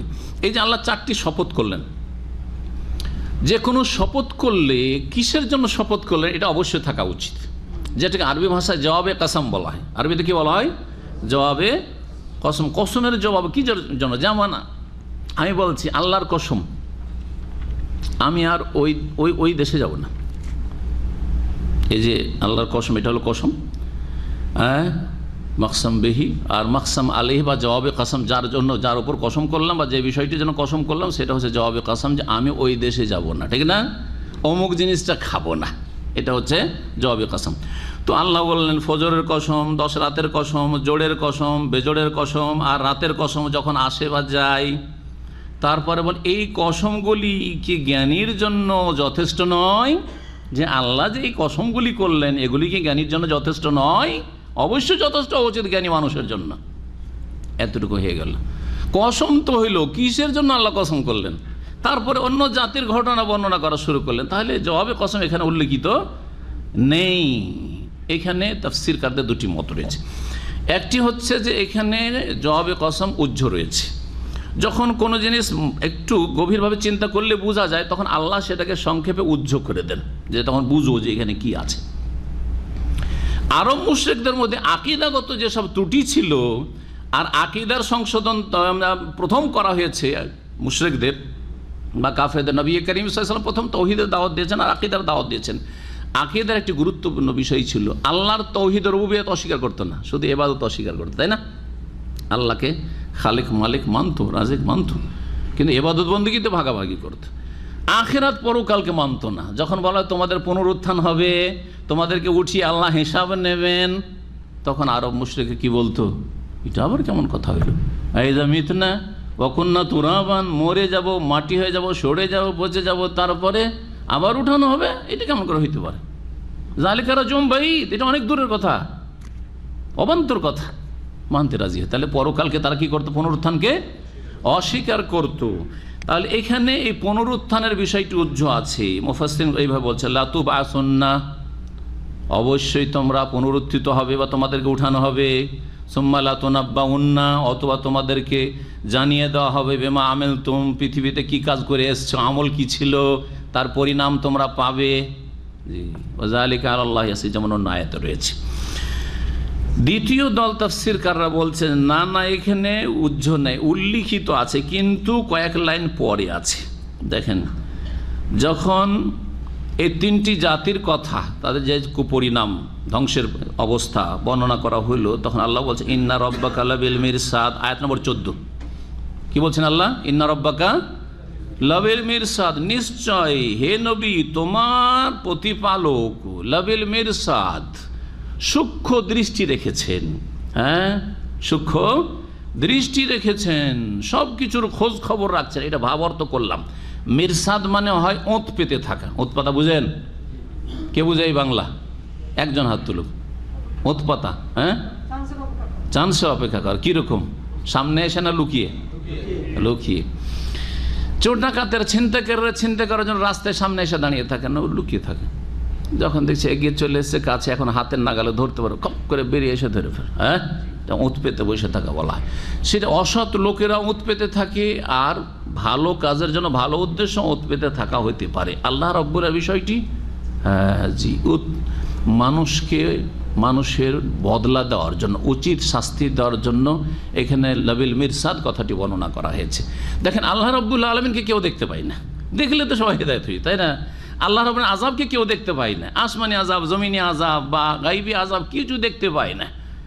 নবী রাসূল দিয়ে আল্লাহ জানিয়ে দিয়েছেন, এবং আল্লাহ রাব্বুল সূক্ষ্ম দৃষ্টি রেখেছেন যে তোমার নড়াচড়া কোথায়, তোমার অ্যাক্টিভিটিস কেমন, কি করছো তুমি, কেমন আচরণ তোমার, সব কিন্তু আল্লাহ রাব্বুল সূক্ষ্ম দৃষ্টি রেখেছেন। যেন আল্লাহ রাব্বুল যেন ওঁত পেতে আছেন, যেমন ঘাঁটিতে কেউ ওঁত পেতে থাকে আর হঠাৎ করে এসে আক্রমণ করে, আল্লাহ রাব্বুল ওই রকমই ছাড় দিচ্ছেন, হঠাৎ করে ধরে ফেলবেন। সেটা ইহজগতে দুনিয়াতে হইতে পারে, আবার মানুষের মৃত্যুর পরেও হইতে পারে। কখনো ধোকা খাওয়ার নাই যে কই মেলা লোককে দেখলাম 60, 70, 80 বছর জুলুম অত্যাচার করে চলে গেল, কিছুই তো হলো না। কারণ আল্লাহ এই দুনিয়াকে বদলার জগৎ বলেননি, বদলার জগৎ বলেছেন আখিরাতকে। মালিকে ইয়াউমিদ্দিন, একক মালিক হবেন আল্লাহ রাব্বুল আলামিন। ইয়াউমুদ্দিন মানে ইয়াউমুল জাযা, প্রতিদান জগতের প্রতিদান জগৎ হচ্ছে জি বিচারের দিবস, ইয়াউমুল কিয়ামা। জি, সেই দিনের জন্য আল্লাহ সূক্ষ্ম দৃষ্টি রেখেছেন। আমল নামায় তো লেখা হচ্ছে, ফেরেশতারা তো রেকর্ড করছেন, আর অঙ্গ প্রত্যঙ্গ তো সাক্ষী দেবে, কিন্তু আল্লাহ সব কিছু দেখেছেন, সব কিছু জানছেন, কি করেছে আর কি বলেছে। তো এখানে তাহলে এই কসমগুলি করার পরে আল্লাহ বলছেন যে ইন্না রাব্বাকা লাবিল মিরসাদ, কসম করে বলছি যে তোমাদের সব আমল আল্লাহর নজরে আছে, সূক্ষ্ম দৃষ্টি আল্লাহ রেখেছেন। নিশ্চয় তোমার রব প্রস্তুত হয়ে রেখেছেন সূক্ষ্ম দৃষ্টির সাথে শাস্তি দেওয়ার জন্য, ধরার জন্য, পকড়াওয়ার জন্য। এখন আসেন এই তিনটি জাতির কথা শুনে বলছেন আলাম তারা, হে নবী তুমি কি দেখো নাই? সরাসরি নবী সালামকে সম্বোধন, অথবা যে কোনো মানুষকে সম্বোধন, কারণ যে কোনো মানুষের জন্য কোরআন নাযিল হয়েছে। হে মানুষ তুমি কি দেখো না, চিন্তা করে, কাইফা ফাআলা রাব্বুকা বিআদ, যে তোমার প্রতিপালক কি আচরণ করেছেন আদ সম্প্রদায়ের সাথে, আদ জাতির সাথে কি আচরণ আল্লাহ করেছেন, কিভাবে ধ্বংস করেছেন। ইরামা যাতিল ইমাদ, যারা গ্রামারবিদ, ভাষাবিদ, নাহু সারফের যারা আলেম, তারা বলেছেন যে এখানে আদ থেকে ইরামা যাতিল ইমাদ, এটা হচ্ছে বদল বা আতফে বায়ান, বদল বা আতফে বায়ান, অর্থাৎ যেটাই হচ্ছে আদ সম্প্রদায় সেটা হচ্ছে আদ এরম জাতুল এমাদ। এরম আর জাতুল এমাদটা তার সিফাত গুণ, অর্থাৎ সেই আদ সম্প্রদায়, কারণ আদ সম্প্রদায় দুটো ছিল, একটা হচ্ছে আদানিল উলা, যেমন এক আয়াতে রয়েছে, হ্যাঁ, ও আদানিল উলা প্রাচীন যুগের আদ সম্প্রদায়, আর একটা হচ্ছে আদ আসানিয়া, দ্বিতীয় জাতি আদ, পরবর্তীতে এসেছিল। তো প্রাচীন আরবদের মধ্যে একটি জাতি ছিল নূহ আলাইহিস সালামের পরে, সেই জাতির নাম ছিল আদ, কওমে আদ। এদের দাদার নাম ছিল এরাম। তো দাদার নাম দিয়ে চিহ্নিত করে দেওয়া হলো যে এইটা পরের আদ নয়, সেটা হচ্ছে ওই এরাম গোত্রের, এরাম বংশের আদ। জাতিল এমাদ যারা সুউচ্চ স্তম্ভের অধিকারী ছিল, মালিক ছিল। এমাদ মানে হচ্ছে, আমুদ মানে কি কোটি, স্তম্ভ, খাম্বা। তো তারা বড় বড় উঁচা খাম্বার মালিক ছিল। এখন উঁচা খাম্বার মালিক এর দুটো তফসির করা হয়েছে। একটা তফসির হচ্ছে যে তারা এত উঁচু উঁচু অট্টালিকা, পাকা বাড়ি তৈরি করতো পাথর কেটে কেটে, যে তাদের বিশাল বিশাল বাড়ি তৈরি হতো, আর সে তার এই যে পিলারগুলি, খাম্বা হইতো, সেগুলো খুব উঁচা উঁচা হতো। জাতুল এমাদ এত শক্তিশালী জাতি ছিল। এই জাতি সম্পর্কে তাফসীরকাররা লিখেছেন যে তাদের দৈহিক যে লম্বাই যেটা, হ্যাঁ, তারা কত লম্বা হইতো? এই 3.5 হাতের মানুষ না, 12 হাত লম্বা হইতো। কত লম্বা হইতো? 12 হাত। তাহলে আমাদের চাইতে কাছাকাছি, হ্যাঁ, 3 গুণের বেশি, 4 গুণের কাছাকাছি, হ্যাঁ, 3.5, 4 গুণ এত লম্বা হইতো। তো এত লম্বা মানুষ যদি বাড়িতে বাস করতে হয়, ঢুকতে হয়, তাহলে তো বাড়িও তো উঁচা লাগবে, আর খাম্বাও তো উঁচা লাগবে, তো এই জন্য উঁচা উঁচা তাদের অট্টালিকা, আর জাতিও খুব শক্তিশালী ছিল। এমন শক্তিশালী জাতি ছিল, তারাও বুঝতো যে আমাদের মতো শক্তিশালী জাতি পৃথিবীতে কেউ তৈরি হয়নি আর দেখিনি, শোনেনি। সুতরাং বলতো ওয়াকালু মান আশাদ্দু মিন্না কুওয়া। যখন আদ জাতির জন্য হুদ আলাইহিস সালাম হেদায়েতের বাণী নিয়ে গেলেন, তখন বলল আমাদের চাইতে শক্তিশালী জাতি কি আছে? আমরা পাহাড়ে এত মানে মজবুত ঘর তৈরি করে নেব, কোনো ঝড় তুফান আমাদের ক্ষতি করে, কি ভয় দেখাচ্ছ এসব? মান আশাদ্দু মিন্না কুওয়া। আল্লাহ বলছে আওয়ালাম ইয়ারাও, একটু চিন্তা করেন, আন্নাল্লাহ আল্লাযী খালাকাহু ওয়া আশাদ্দু মিনহুম কুওয়া, যে আল্লাহ তাদেরকে সৃষ্টি করেছে তিনি তাদের চেয়ে অনেক শক্তিধর, অনেক শক্তিশালী। তো তাহলে জাতুল এমাদ মানে তাদের বাড়ির খাম্মাগুলি খুব উঁচা উঁচা ছিল, একটা তাফসির। আর একটা তাফসির হচ্ছে তাদের বডিগুলো, দেহগুলি ছিল বড় বড় খাম্মার মতো। 12 হাত লম্বা যদি হয় তাহলে এটা কয় হাত হবে? খুব বেশি তো 6 হাত হবে, হয়তো কি 7 হাত হবে, তাই না? 12 হাত চিন্তা করেন আপনি, 12 হাত লম্বা তাদের বডি ছিল। তো এরাম, এই আদ সম্প্রদায়, যেই আদ হচ্ছে এরাম আদ জাতিল এমাদ, যাদের দেহ ছিল খাম্বা বিশিষ্ট, মানে খাম্বার মতো। আল্লাতী লাম ইউখলাক মিসলুহা ফিল বিলাদ, যাদের মতো কোনো জাতি পৃথিবীর কোনো শহরে সৃষ্টি করা হয়নি। ফিল বিলাদ, বালাদ মানে এক শহর, আর বিলাদ মানে দুনিয়ার সমস্ত শহর। শহর মানে সিটি শুধু নয়, শহর, গ্রাম, শহর যেখানে জনপদ রয়েছে, মানুষ বাস করে। কোনো দেশেই কোনো এলাকাতেই এমন কোনো শক্তিশালী জাতি সৃষ্টি করা হয় না এর আগে। আল্লাহ নিজেই বলছেন এত শক্তিশালী জাতি ছিল। এই জাতিকে আল্লাহ কিভাবে ধ্বংস করেছিলেন কে বলতে পারেন? কোরআনে কারিমে এখানে তো এতটাই, কিন্তু বিস্তারিত বর্ণনা করা হয়েছে বিভিন্ন সূরাগুলিতে। জি হ্যাঁ, যেমন সূরাতুল হাক্কাতে রয়েছে। জি, ঘূর্ণিঝড় দিয়ে সাখারা হালিম সাবা লায়ালিন ওয়া সামানিয়াত আইয়াম হুসুমান ফাতারাল কওমা ফিহা সারআ কান্নাম আজাজু নাখরিন খাওয়িয়া। আল্লাহ বলছেন তাদের উপর আল্লাহ এমন ঝঞ্ঝাবায়ু ঘূর্ণিঝড় পাঠিয়েছিলেন, 7 রাত 8 দিন ধরে অবিরাম চলতে থেকেছিল।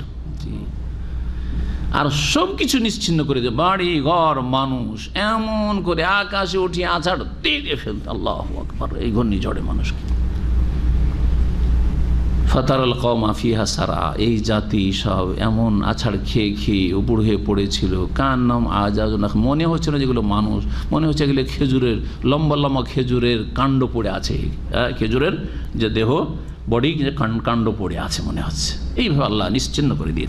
ওয়া সামুদ আল্লাযীনা জাবুস সাখরা বিল ওয়াদ, এখানেও তাহলে এই এরাম সম্পর্কে একটি কথা বলি। এরাম সম্পর্কে বলা হয়েছে যে আদের কি ছিল, এ ছিল দাদা। এ সম্পর্কে তাফসীর ইবনে কাসিরে বলা হয়েছে, যা সেটা আপনাদেরকে শোনাই। বলছেন যে তার নাম ছিল আদ বিন এরাম বিন আউস বিন সাম বিন নুহ। এই আদ সম্প্রদায়, যে আদের বাপের নাম ছিল এরাম, তার বাপের নাম ছিল আউস, তার বাপের নাম সাম, আর সামের বাপের নাম হচ্ছে নূহ। নূহ আলাইহিস সালামের এক ছেলে ছিল সাম, এক ছিল হাম, আর এক ছিল ইয়াফাস, আর এক ছিল কেনান। জি, এগুলো আগের রেওয়ায়াত। আল্লাহ এর বিশুদ্ধতা সম্পর্কে বেশি জানেন, কিন্তু এগুলি বলতে দোষ নেই, আর কোরআনের মতো ইয়াকিন করারও দরকার নেই। কথা বুঝতে পারছেন আমার? কারণ নবী সাল্লাল্লাহু আলাইহি ওয়াসাল্লাম বলেছেন যে প্রাচীন যুগের কিসসা কাহিনী যেগুলো বনি ইসরায়েলতে তোমাদের কাছে আসবে, এই সম্পর্কে আমাদেরকে একটা মানহাজ মানে আদর্শ শিখিয়ে দিয়েছে। হাদ্দিসু আন বানি ইসরাইলা ওয়ালা হারাজ, বনি ইসরায়েলদের প্রাচীন ঘটনাবলী বা আগের যুগের এসব তোমরা বর্ণনা করতে পারো, উপদেশমূলক হলে তাতে কোনো ওয়ালা হারাজ, আপত্তি নেই। আপত্তি কখন হবে? যদি কোরআন সুন্নাহর বা ইসলামী আকীদার মৌলিক বিষয়গুলির সাথে সাংঘর্ষিক হয়। মৌলিক বিষয়ের সাথে যদি সাংঘর্ষিক হয় তখন বলবো যে না, বাকি ঠিক আছে।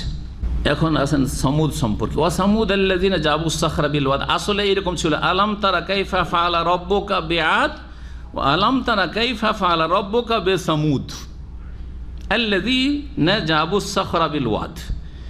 আর হে নবী বা হে মানুষ, তোমরা কি দেখো নাই বা চিন্তা করে দেখো না? এই ঘটনা তো শুনেছো, চোখে কেউ দেখেছো আর কেউ চোখে দেখোনি, তো শুনেছো নিশ্চিত ঘটনা এগুলি। সামুদ জাতিকে আল্লাযীনা জাবুস সাখরা, যারা পাথর কেটে কেটে ঘর নির্মাণ করত, বিল ওয়াদ, তাদের উপত্যকায়। যেই উপত্যকায় তারা বসবাস করত সেই উপত্যকায় তারা পাহাড়ের পাথর কেটে কেটে পাহাড়ের গুহা, বড় বড় বিশাল বিশাল গুহা করে তারা বাড়িঘর পাহাড়ের ভিতরে করত, আর নিজেরা সুরক্ষিত থাকতো যাতে করে কোনো শত্রু তাদের আক্রমণ না করতে পারে। এত শক্তিশালী জাতি ছিল। তাহলে প্রাচীন যুগেও এইরকম শক্তিশালী জাতি, যখন যান্ত্রিক সভ্যতা ছিল না তখনও তারা এইরকম কাজগুলি করেছে। আজকে পাহাড় কেটে সুড়ঙ্গ তৈরি করা হচ্ছে, বিভিন্ন রাস্তা তৈরি করা হচ্ছে, আমরা কত যে এই খুব উন্নতি করেছে, দেখো কত রাস্তা হয়ে গেছে হয়েছে, এইটা অন্য যান্ত্রিক উন্নতির ফল হয়েছে। কিন্তু তখন আল্লাহ এইরকম শক্তিশালী জাতি তৈরি করেছেন, তারা এই কাজগুলি করেছে, কিন্তু তাদেরকে তাদের শক্তি এবং তাদের এই পারদর্শিতা রক্ষা করতে পারেনি আল্লাহর আযাব থেকে, যখন তারা অবাধ্য হয়েছে, ধ্বংস করেছেন আল্লাহ রাব্বুল আলামিন। সুতরাং আজকেও যান্ত্রিক সভ্যতার যুগে এই সায়েন্স আছে, টেকনোলজি আছে, আর এই আছে, আর সেই আছে, আর খুব শক্তি আছে, এগুলো কিছুই কাজ দেবে না আল্লাহর কুদরতের সামনে আযাবে ইলাহি যদি নেমে আসে, কিছুই কাজ দেবে না। কয়েকদিন আগে যে ইন্ডোনেশিয়াতে আল্লাহর আযাব আসলো, সুবহানাল্লাহ, হাজার হাজার লোক বলছেন যে 5,000 লোক মৃতদেহ উদ্ধার করা হয়েছে, আর 20,000 নিখোঁজ, 20,000 নিখোঁজ, আল্লাহ জানে আরও কত নিখোঁজ রয়েছে। এগুলি আযাব, এগুলি আল্লাহর কি আযাব, ভালো করে শুনে রাখেন, মানুষ প্রাকৃতিক দুর্যোগ, আর এগুলির আবার পরিস্থিতির নাকি মোকাবেলা করবে। এগুলো কুফরিয়া কথা, নাস্তিকদের কথা, বেদিনদের কথা। আর দেখো নাকি সমুদকে যারা পাথর কেটে কেটে উপত্যকায় বাড়িঘর তৈরি করতো, এই একটি জাতির কথাই, সমুদ জাতি, তাদেরকে ধ্বংস করেছেন কি দিয়ে আল্লাহ রাব্বুল আলামিন? ওয়া আম্মা সমুদ ফাউহলিকু বিত্তাগিয়া। জি, প্রচণ্ড বেগে বিকট শব্দ একটি হয়েছিল, শব্দ দিয়ে আল্লাহ রাব্বুল আলামিন ধ্বংস করেছেন। কানের পর্দা ফেটে গেছে, আর সাথে সাথে উঠে পড়ে থেকে সমস্ত ধ্বংস হয়ে গেছে এইভাবে। তো আল্লাহ রাব্বুল আলামিন বিভিন্ন জাতি বিভিন্ন আযাব দিয়ে ধ্বংস করেছেন। এই ছিল সমুদ সম্প্রদায়। ওয়া ফিরআউন যিল আওতাদ, এখানে ওই রকম আলাম তারা কাইফা ফাআলা রাব্বুকা বিফিরআউন যিল আওতাদ। হে নবী বা হে মানুষ, তুমি কি চিন্তা করে দেখো না যে তোমার রব কি আচরণ করেছেন ফেরাউনের সাথে, জিল আওতাদ, সে যে কিলোকের অধিকারী ছিল বা কিলোক বিশিষ্ট ফেরাউনের সাথে, কিলোক বিশিষ্ট ফেরাউনের সাথে। আওতাদ ওয়াতাদের বহু বচন, ওয়াতাদ বলা হয় কাকে? কিলোককে। যখন কোনো জায়গায় তাঁবু লাগাইতে হয় আর তাঁবুকে স্থাপিত করতে হয়, তখন কি লাগে? কিলোক লাগে, মাটিতে ধরে রাখার জন্য। তো এখানে এটা একটা তাফসীর। ফেরাউনকে কিলোকের অধিকারী বা কিলোক বিশিষ্ট ফেরাউন কেন বলা হইল? বলছে যে ফেরাউনের লক্ষ লক্ষ সেনাবাহিনী ছিল, এই সেনাবাহিনীর ছাউনিগুলি সব ছিল কিসের? এই তাঁবুর ছিল। এই ছাউনিগুলিকে শক্তিশালী মজবুত করে স্থাপিত করার জন্য কিলোক ব্যবহার করা হতো। সেই জন্য ফেরাউনকে কি বলা হয়েছে? ফেরাউন জিল আওতাদ, অর্থাৎ এখানে কিলোকটা আসল উদ্দেশ্য হচ্ছে বিশাল সেনাবাহিনীর মালিক। তাহলে ভাব অর্থ, এই জন্য কোনো কোনো তাফসিরে শাব্দিক তর্জমা করেন, লফজি তর্জমা করেনি, কি করেছে? আর ফেরাউনকে দেখো নাই যে ছিল বিশাল সেনাবাহিনীর অধিকারী। জিল আওতাদ মানে কি করে দিল তাহলে? বিশাল সেনাবাহিনীর অধিকারী। এখানে সেনাবাহিনীর কথা শব্দে নাই, কিন্তু যেহেতু সেনাবাহিনী এসব ছাউনিতে থাকতো সেই জন্য বিশাল সেনাবাহিনীর অধিকারী। এটা হয়ে গেল ব্যাখ্যাগত বা তাফসিরি তর্জমা, এটা একটা হয়ে গেল। তাহলে বিশাল সেনাবাহিনীর মালিক থেকেও ফেরাউন নিজেকে রক্ষা করতে পারে, নিজের রাজত্ব রক্ষা করতে পারে নাই। 2 নম্বর তাফসির হচ্ছে যে এখানে ওয়াতাদ মানে কি লোকই, অতাদ মানে সেনাবাহিনীটাহীন না, অতাদ মানে কি লোক। আর ফেরাউন মুসা আলাইহিস সালাম আসার পরে যখন তার দাওয়াত শুরু হলো, যারা ঈমান নিয়ে আসতো মুসা আলাইহিস সালামের ওপর, তাদেরকে ধরে ধরে তাদের 2 হাতে 2 পায়ে কিলোক পেরেক ঢুকিয়ে তাদেরকে শুলে চড়িয়ে শাস্তি দিত আর মারত। সেই জন্য তার আল্লাহ রাব্বুল নাম দিয়েছেন যে ফেরাউন হচ্ছে কিলোকওয়ালা ফেরাউন। ওই ফেরাউন জালেম যে কিলোক দিয়ে মানুষকে শাস্তি দিত, আযাব দিত আর হত্যা করত, সেই জালেমকে আল্লাহ কি করেছেন দেখো নাই, এই কথা বলা হয়েছে। তাহলে তাফসীর তাহলে আলাদা হয়ে গেল। আল্লাযীনা তাগাও ফিল বিলাদ, এই 3টি জাতি এরা শহরে শহরে দেশে সারা দেশে কি করেছিল? সীমালঙ্ঘনমূলক আচরণ করেছিল। তাগাও সীমালঙ্ঘন করেছিল, বাড়াবাড়ি করেছিল। ফাকসারু ফিহাল ফাসাদ, অতঃপর দেশে তারা বিশাল বিপর্যয় সৃষ্টি করেছিল। আকসারু ফিহাল ফাসাদ, বহু ফাসাদ সৃষ্টি করেছিল, বহু বিশৃঙ্খলা সৃষ্টি করেছিল, মানুষের জন্য বড় অশান্তি সৃষ্টি করেছিল। জি হ্যাঁ, হককে মানবে না, আর কেউ যদি হকের অনুসারী হয় তো তার উপর চলবে জুলম এবং অত্যাচার। হকের কথা কেউ বললে তার বাঁচার অধিকার নেই। এই ছিল তাদের অবস্থা। ফাকসারু ফিহাল ফাসাদ। জি হ্যাঁ, আর সবচেয়ে বড় ফাসাদ হচ্ছে শিরক। এখানে ফাসাদের তফসির করতে মুফাসসিররা বলেছেন যে আশিরকু ওয়াল কাতলু, এই জালেম জাতিগুলি কি করত? সবচেয়ে বড় অপরাধ হচ্ছে শিরক, এই ফাসাদ তাদের মধ্যে ছিল। আর 2 নম্বর ছিল যারাই শিরক থেকে তওবা করে তৌহিদবাদী মুমিন মুসলিম হইতো তাদেরকে কি করত? খুন করত, হত্যা করত। তো এরা চরম বিপর্যয় সৃষ্টি করেছিল শিরকের মাধ্যমে এবং ভালো মানুষদেরকে খুন করার মাধ্যমে। ফাসাব্বা আলাইহিম রাব্বুকা সাওতা আযাব, অতঃপর যার ফলে আল্লাহ কি করলেন? হে নবী বা হে মানুষ, তোমার প্রতিপালক আল্লাহ তাদের ওপর হানলেন কি? সাওতা আযাব, শাস্তির চাবুক। তাদের উপর শাস্তির চাবুক হানলেন, শাস্তির চাবুক। আল্লাহ রাব্বুল, এই আযাবকে কি বলেছেন আল্লাহ রাব্বুল আলামিন? চাবুক। যেমন চাবুক দিয়ে মারা হয়, শাস্তির চাবুক হানলেন, অথবা বলতে শাস্তির কষাঘাত করলেন, যেটাই বলেন না কেন। ইন্না রাব্বাকা লাবিল মিরসাদ, কারণ আল্লাহ কাউকে ছাড়বেন না। পাপ চেনে না বাপকে। জি হ্যাঁ, আপনাকে পাপের ক্ষেত্রে ছাড় দেবেন 1 বার 2 বার 5 বার, কিন্তু অবশ্যই একবার ধরা হবে, অবশ্যই একবার ধরা হবে। দুনিয়াতে না ধরা হইলেও ধোকা খাবেন না। খুব লম্বা একটা রশি আল্লাহ ছেড়ে দিয়েছেন, যা তুমি যা, কিন্তু ধরবেন যখন তো ইন্নাবাদ শরাব্বিকাল শাদীদ, কঠোরভাবে আল্লাহ ধরবেন। সুতরাং কখনো যেন অপরাধী কথা না মনে করে যে আমার তো কিছু হয় না, অনেক পাপ করেছি, কিছু তো হলো না, না। এবং সবচেয়ে বড় আল্লাহর আযাব হচ্ছে ঈমান হারিয়ে যাও। অনেকে কিন্তু ঈমান হারিয়ে দেয় আর দুনিয়ার সুখ দেখে ধোকা খায় যে আমার তো কিছু হয় না, কই, হ্যাঁ কোথায় আল্লাহর আযাব? কিন্তু ও জানে না যে সবচেয়ে বড় আল্লাহ আযাব ওর উপরে নেমে এসেছে, ওর ঈমানই হারিয়ে গেছে। হ্যাঁ, শিরক বেদাত করে ইসলামটাই হারিয়ে দেয়, তাওহীদই হারিয়ে দিয়েছে, সুন্নত হারিয়ে দেয়, বেদাতে ডুবেছে। ওটাই তো বড় আযাব, ওটাই তো বড় আযাব। আর কি চাও তুমি? ইন্না রাব্বাকা লাবিল মিরসাদ, নিশ্চয় তোমার প্রতিপালক যে সূক্ষ্ম দৃষ্টি রেখেছেন, সূক্ষ্ম নজর রেখেছেন, অত পেতে রয়েছেন। ফাআম্মাল ইনসানু ইযা মাবতালাহু রাব্বুহু ফাআকরামাহু ওয়া না'আমাহু ফায়াকুলু রাব্বি আকরামান। এখান থেকে আল্লাহ রাব্বুল আলামিন মানুষ যে 2 রকম অবস্থা হয় মানুষের, কখনো সুখ আসে, কখনো দুঃখ আসে। অধিকাংশ মানুষের স্বভাব সুখের সময় মনে করে যে আমার মতো ভালো মানুষ নেই, আমি ভালো না হলে এমনি আল্লাহ দিছে। জি, কাফেররা তো মনে করে যে আমরা যদি অপরাধী হব তো এত কেন সুখী আমরা, মুসলিমরাই কেন হ্যাঁ দুর্গত, মুসলিমদের উপরই বিপদ আপদ কেন, যত বিপদ আপদ মুসলিম দেশে। এতে কাফেররা ধোকা খাচ্ছে না? কাফেররা ধোকা খাচ্ছে। একদিকে অসৎ লোকেরা পাপ করে যাচ্ছে, হারাম ভোগ বিলাস করছে। নামাজ পড়ছেন, কি পাচ্ছেন আপনি? আপনার তো বিপদ আপদই ছুটে না। মনে করে আমি ভালো মানুষ, নামাজ পড়লেই হবে, আমার এইখানে ঠিক আছে। এই মিথ্যা দাবি করে মনে করে যে আল্লাহ যখন নিয়ামত দিয়েছে মনে আমি আল্লাহর কাছে খুব প্রিয় পাত্র। না না না না, আল্লাহ ভালো মানুষকেও দেয়, আল্লাহ খারাপকেও দেয়।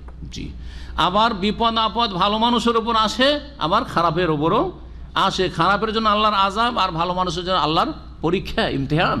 জি, তো আসেন আল্লাহ বলছেন ফাআম্মাল ইনসানু, মানুষ হচ্ছে এই রকম যে ইযা মাবতালাহু রাব্বুহু, যখন তার প্রতিপালক তাকে পরীক্ষা করেন, ফাআকরামাহু, সুতরাং পরীক্ষার একটা তরিকা হচ্ছে যে আল্লাহ তাকে সম্মানিত করেন, ওয়া না'আমাহু, এবং তাকে আল্লাহর অনুগ্রহ করেন, অনেক নিয়ামত দেন, ভোগবিলাসের সামগ্রী দিয়েছেন, খুব সুখ, সৌদি আরব টাকা টাকা টাকা টাকা বিজনেস।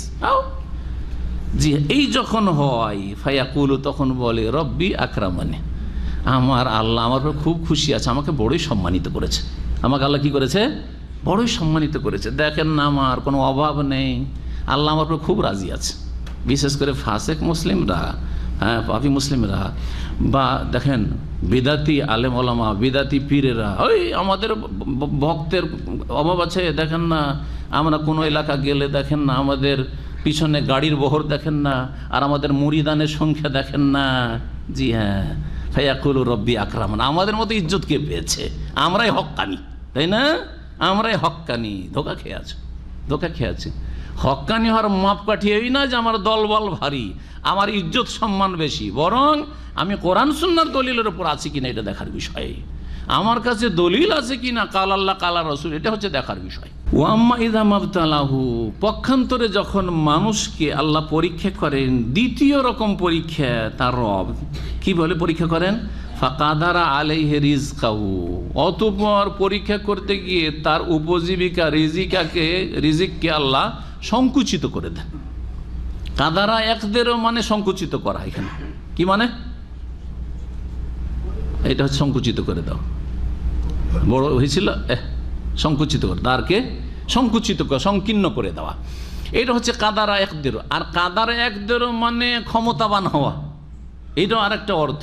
জি হ্যাঁ, কাদার এক দরো মানে সুপরিমিত করা, সুনির্ধারিত, এখান থেকে কাদার তকদিরকে কাদার বলা হয়। জি হ্যাঁ, তাহলে কাদারের আমরা কাফ দাল রায়ের তিনটি অর্থ জানলাম।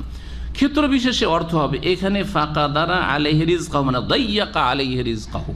জি, যখন তার রিজিককে আল্লাহ তং করে দেন, সংকীর্ণ সংকুচিত করে দেন, তখন সে অসৎ লোক বলে, কাফের অথবা মুসলিম সমাজের অসৎ, রব্বি আহানান, আল্লাহ আমাকে চরম লাঞ্ছিত করেছে, আল্লাহ তুমি আমাকে পেয়েছো এত বালা মুসিবত, আমাকে খুব লাঞ্ছিত করেছো সমাজে, আল্লাহ বলে না, বলে না। কিন্তু নেক মানুষ কখনই কথা বলবে না, আল্লাহ পরীক্ষা করেছে, আলহামদুলিল্লাহ, যে অবস্থা থেকে আলহামদুলিল্লাহ আমি অনেকের চাইতে ভালো আছি, বলবে না, বলবে না? হ্যাঁ, আমার চাইতে অনেকে খারাপ অবস্থায় আছে, আরে আমার তো 6 মাসের বেতন নাই, কেউ এসে 1 পয়সা পায়নি, আমি অনেক অনেক ইনকাম করেছি, কেউ এসেছে নতুন ভিসা 5 লাখ 10 লাখ টাকা, 1টা পয়সা ইনকাম নেই, বলবে না, বলবে না? আরে আলহামদুলিল্লাহ আমার ইনকাম নেই, সুস্থ তো আছি, অনেকে হাসপাতালে পড়ে আছে 6 মাস ধরে, নড়তে পারে না, বলবে না, বলবে না? তাহলে সৎ লোক কখনো এই কথা বলবে না যে আল্লাহ তুমি আমার উপরে এত বড় বিপদ দিলে, আল্লাহ আমার একটা ছেলে ছিল তাও নিয়ে নিলে, আল্লাহ হ্যাঁ, আল্লাহ আমার সব গেল, আল্লাহ নাই, কথা বলবে না, অভিযোগ করবে না। আল্লাহ বলছে কাল্লা, কোশ্চিন কালেও না, তোমাদের এই ধারণা ভুল যে ধন দৌলত দুনিয়াতে সুখের সামগ্রী দিলে আল্লাহ খুব রাজি আছেন, আর দুঃখ আসলে বালা মুসিবত আসলে আল্লাহ অসন্তুষ্ট হয়ে গেছেন আর লাঞ্ছিত করে দিয়েছে, এটা ভুল কথা। কাল্লা, কোশ্চিন কালেও এই ধারণা ঠিক না, বরং তোমাদেরকে যে জন্য সৃষ্টি করা হয়েছে সেগুলি করো, সেগুলি হচ্ছে যে ভালো কাজ করো আর মন্দ কথা কাজ থেকে বেঁচে থাকো। বলছেন বাল্লা তুকরে মনেল ইয়েতিম, বরং তোমরা ইয়েতিম অনাথকে সম্মান করো না, ইয়েতিমদের আদর স্নেহ করা উচিত। ওয়ালা তাহাদুন আলা তাআমিল মিসকিন, আর দরিদ্রকে খাদ্য দানে তোমরা একে অপরকে উৎসাহিত করো না, নিজেও উৎসাহিত হবে গরিব মিসকিনকে খাওয়ানোর জন্য। আমি একা নিজে সামলাইতে পারবো না, আরও 10 জনকে, গ্রামবাসীকে, এলাকাবাসীকে, জাতিকে উৎসাহিত করবেন, আপনারাও এই নেক কাজে অংশ নেন। এইভাবে দারিদ্র মোচন করার চেষ্টা করবেন দেশের, জাতির, গ্রামের। ওয়াতাকুলুনা তুরাস আকলাল লাম্মা, এবং তোমরা ধন সম্পদ, উত্তরাধিকারীদের ধন, তোরাস মানে মিরাস, তোরাস মানে কি মিরাস, আসলে তোরাস ওরাস ছিল, যারা ভাষাবিদ বলছেন যে ওয়াওটা এখানে তা হয়ে গেছে, তোরাস হয়ে গেছে, ওয়ারেসা ইয়ারেসো, এখান থেকে তোরাস শব্দটি আছে, তা কোথাও কিন্তু মাদ্দাতে নেই, ওয়াও রাসা আছে। এটা আলেমদের জন্য বললাম, মাদ্রাসা পড়াদের জন্য বললাম, যে খুঁজে পাবে যে তোরাস শব্দটি কোত্থেকে আসলো, তোরাস ওরাস ছিল, আসলে ওয়াওটা তা হয়ে গেছে। তোমরা উত্তরাধিকারীদের প্রাপ্য বা সম্পদকে আকলা লাম্মা মানে পুরোটাই খেয়ে যেতে চাও, একাই আত্মসাৎ করতে চাও, বোনদেরকে হক দাও না, জমি জায়গার ভাগ দাও না, হ্যাঁ, ভাইকে বঞ্চিত করে দিচ্ছ, হ্যাঁ, তারপরে জালিয়াতি করে লিখে নিয়ে নিচ্ছ, করছে না, করছে না?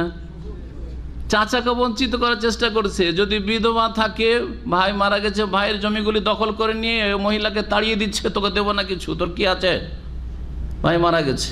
জি, এইটাই স্বভাব তোমাদের, খবরদার এই কাজগুলি করিও না, না হলে ফেঁসে যাবে। এগুলির জন্য তোমাদেরকে পয়দা করা হয়েছে, তোমরা অন্যায় অপরাধ থেকে বেঁচে থাকবে। ওয়াতাকুলুনা তুরাস আকলাল লাম্মা, লাম্মুন মানে হচ্ছে জামআ, মানে সবগুলি তোমরা একাই খেয়ে যেতে চাও, আত্মসাৎ করে খেতে চাও। জি, নিজেরটা খাও আর অন্যটা অন্যকে দাও, যার যেটা হক আল্লাহ দিয়েছেন ওটা ওকে দিয়ে দাও। ওয়াতাকুলুনা তুরাসা আকলাল লাম্মা, তোমরা ধন সম্পদকে, উত্তরাধিকারীদের ধন সম্পদ, উত্তরাধিকারীদের ধন সম্পদকে পুরোটাই আত্মসাৎ করতে চাও।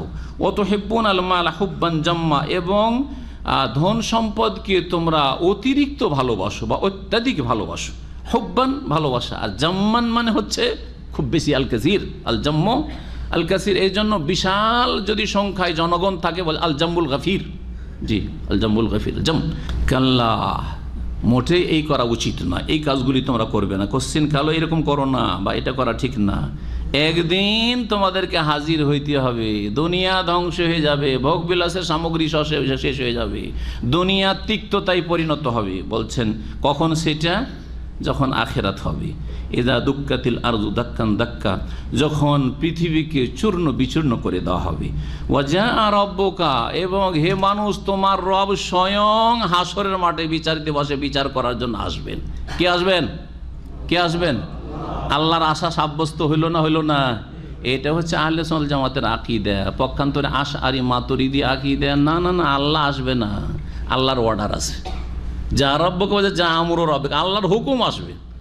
আরে আল্লাহ বলছেন রব আসবে আর ফেরেশতা আসবে, তোমার এখানে বিকৃতি ঘটাবে দরকারটা কি? আর অপব্যাখ্যা কেন করছে, গোমরাহি কেন? ও যা রব্বকা, আল্লাহর আশা আল্লাহর আশার মতো, কেমন করে আসবে আল্লাহ ভালো জানে, কাইফিয়াত ধরন জানা নেই। ও যা রব্বকা, তোমার রব আসবেন, ওয়াল মালাকু, আর ফেরেশতারাও আসবেন, সাফফান সাফফান, সারিবদ্ধ হয়ে ফেরেশতারা লাইন ধরে আসবেন। মুফাসসিরগণ বলেছেন এক এক আকাশের এক একটা লাইন হবে, এক একটা দরজা খুলে যাবে, আকাশ থেকে দরজা খুলে যাবে। অফুত্তিহাতিস সামা ফাকানাত আবওয়াবা, ফেরেশতারা আসবে, আকাশের দরজাগুলি খুলে দেবে, যেমন অন্য আয়াতে রয়েছে। আর 7 আসমানের 7টি দরজা খুলে যাবে, আর সারিবদ্ধভাবে ফেরেশতারা এসে হাজির হবেন। ওয়াজিআ ইয়াউমাইযিন বিজাহান্নাম, সেই দিন বিচার দিবসে নিয়ে আসা হবে, জি আর যা থেকে, যা মানে আসা, আর জি মানে নিয়ে আসা হবে। যেহেতু এসছে সেজন্য এখানে মুতাআদ্দি হয়ে গেছে। নিয়ে আসা হবে সেই দিন জাহান্নামকে। ইয়াউমাইযিন ইয়াতাযাক্কারুল ইনসান, সেই দিন মানুষ যে চক্ষু খুলবে, জ্ঞান চক্ষু খুলবে, মানুষ সেই দিন উপলব্ধি করবে। তাযাক্কারা মানে উপদেশ নেওয়া। সেই দিন হুঁশ জ্ঞান হবে যে হায় রে, কী করেছি রে, বড়ই অন্যায় কাজ করেছি, আজকে বুঝতে পেরেছি, আজকে সংশোধন করছি, কিন্তু তখন তার সংশোধনের টাইম নেই। এই যে জাহান্নামকে নিয়ে আসা হবে, এই মর্মে সহিহ হাদিস রয়েছে নবী করিম সাল্লাল্লাহু আলাইহি ওয়াসাল্লাম। তাতে কি রয়েছে? জাহান্নামের কতটি লাগাম থাকবে? 70,000, সাবউনা ওয়ালাহু সাবউনা আলফ জিমাম, 70,000 লাগাম থাকবে। মা কুল্লে জেমামিন, আর এক একটা লাগাম ধরে টান দিবে কতজন ফেরেশতা? 70,000 মাল, 70,000 ফেরেশতা। সুবহানাল্লাহ। তাহলে 70,000কে 70,000 দিয়ে গুণ দেন, যে কত ফেরেশতা নেমে আসবে আল্লাহ রাব্বুল আলামিনের, মালায়েকা নেমে আসবেন, আর জাহান্নামের তর্জন গর্জন থাকবে, হুঙ্কার থাকবে, আর এই ভয়াবহ অবস্থা হবে সে হাসর মাঠে। আল্লাহ যেন আমাদের হেফাজত করেন এবং সেখানকার বালা মুসিবত থেকে আল্লাহ যেন আমাদেরকে বাঁচিয়ে রাখে। তখন মানুষ উপদেশ আন্না লাহু যিকরা, কিন্তু তখন উপলব্ধি করে লাভটাই কি হবে? কোনো কাজে আসবে না। তখনকার উপলব্ধি করা বা উপদেশ নেওয়া কোনো কাজে আসবে না। ইয়াকুলু, যখন হাসরের মাঠে এইরকম অবস্থা হবে তখন বলবে ইয়া লাইতানি কাদ্দামতু লিহায়াতি। কাফের, মুশরিক, বেদিন, দুনিয়াদার, পেট পূজারি, সারা জীবন আল্লাহ পরকাল বলে কোনো চিন্তা হয়নি যে আখেরাতের জন্য কিছু করি, সংশোধন করি, কিছু ভালো আমল করি, আখেরাতের জন্য সম্বল নিই, কোনো কিছু চিন্তা করেনি। জন্মসূত্রে হয়তো মুসলিম হতে পারে, কিন্তু তার কোনো চিন্তা ছিল না, পেট আর পেট, দুনিয়া আর দুনিয়া। এরা বলবে কাদ্দামতু লিহায়াতি, দুনিয়ার জন্য তো অনেক কিছু করেছি, কিন্তু এই জীবন, হায়াতি মানে হাযিহিল হায়াত, এই যে জীবন শুরু হয়েছে, এই জীবনের জন্য যদি অগ্রিম কিছু পাঠাইতাম, হাই ইয়া লাইতানি, হাই কাদ্দামতু লিহায়াতি, যদি এই জগতের জন্য বা এই জীবনের জন্য অগ্রিম কিছু পাঠাইতে পারতাম দুনিয়া থেকে, তাহলে আজকে কাজে আসতো। এখন বুঝতে পেরেছে। ফায়াউমাইযিন লা ইউআযযিবু আযাবাহু আহাদ, সেই দিনটা এমন হবে যেদিন আল্লাহর শাস্তি দেওয়ার মতো কোনো দুনিয়ার শাসক, কোনো শক্তি শাস্তি দিতে পারবে না। যদি দুনিয়ার সবচেয়ে বড় জালেমকে ধরেন মানব জাতির ইতিহাসে, আর সীমাহীন শাস্তি দিয়েছে কোনো মানুষকে, তারপর আল্লাহর আযাবের মতো, আল্লাহর শাস্তির মতো শাস্তি পৃথিবীতে কেউ দিতেও পারে না, দিতে পারেও নি। এত শাস্তি দেওয়া হবে কাফের, মুশরিক এবং আল্লাহর অবাধ্যদেরকে, নাফরমানকে। ওয়ালা ইউসিকু ওয়াসাকাও আহাদ, আসামিকে বেঁধে নিয়ে আসে না প্রশাসনের লোকেরা, বেঁধে নিয়ে আসে, হাত বেঁধে, পা বেঁধে, চোখ বেঁধে, কত কি বেঁধে নিয়ে আসে। বাঁধে না, নড়তে পারে না, চড়তে পারে না, ছেলে এইভাবে ওখানেই দাঁড়িয়ে হতে পারে না, যা আপনি কল্পনা করতে পারেন। এর চাইতে আল্লাহর বান্ধন আরও মারাত্মক ধরনের হবে। তাই আল্লাহ বলছেন ওয়ালা ইউসিকু ওয়াসাকাহু আহাদ, আর আল্লাহর বাঁধনের মতো কেউ বাঁধতে পারে না পৃথিবীতে শাস্তি দিতে গিয়ে। এত শাস্তি আল্লাহ দেবেন, জি হ্যাঁ, অসৎ লোকদেরকে।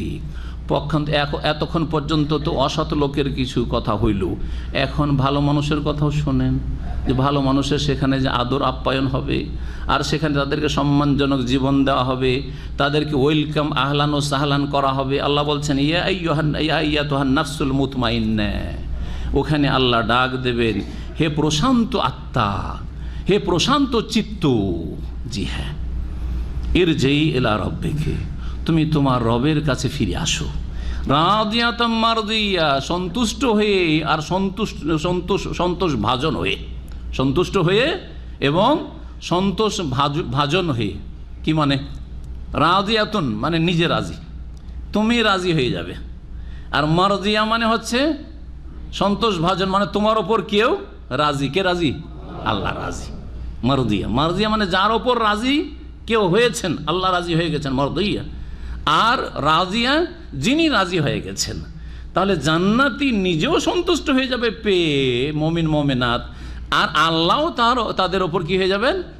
রাজি হয়ে যাবেন। এই জন্য সাহাবায়ে কেরাম সম্পর্কে আল্লাহ বা সালাফ তাদের অনুসারীদের সম্পর্কে আল্লাহ বলেছেন, তাবেঈনদের সম্পর্কে বলেছেন, এবং তাদের কিয়ামত পর্যন্ত যারা সত্যিকার অনুসারী হবে তাদের সম্পর্কে রাদিয়াল্লাহু আনহুম, আল্লাহও রাজি হয়ে যাবেন ওদের ওপর, আর ওয়ারাদু আনহু, আর ওরাও রাজি হয়ে যাবে কার উপর? আল্লাহর উপর। জি, সন্তুষ্ট এবং সন্তোষ ভাজন। ইয়া আইয়াতুহান নাফসুল মুতমাইন্না ইরজি ইলা রাব্বিকা রাদিয়াতাম মারদিয়া ফাদখুলি ফি ইবাদি, সুতরাং তুমি আমার বান্দাদের মধ্যে প্রবেশ করো, মানে এই জান্নাতে বান্দাদের অন্তর্ভুক্ত হয়ে যাও। ওয়াদখুলি জান্নাতি, এবং আমার জান্নাতে প্রবেশ করো। এখানেই আমাদের তাফসীর শেষ হলো।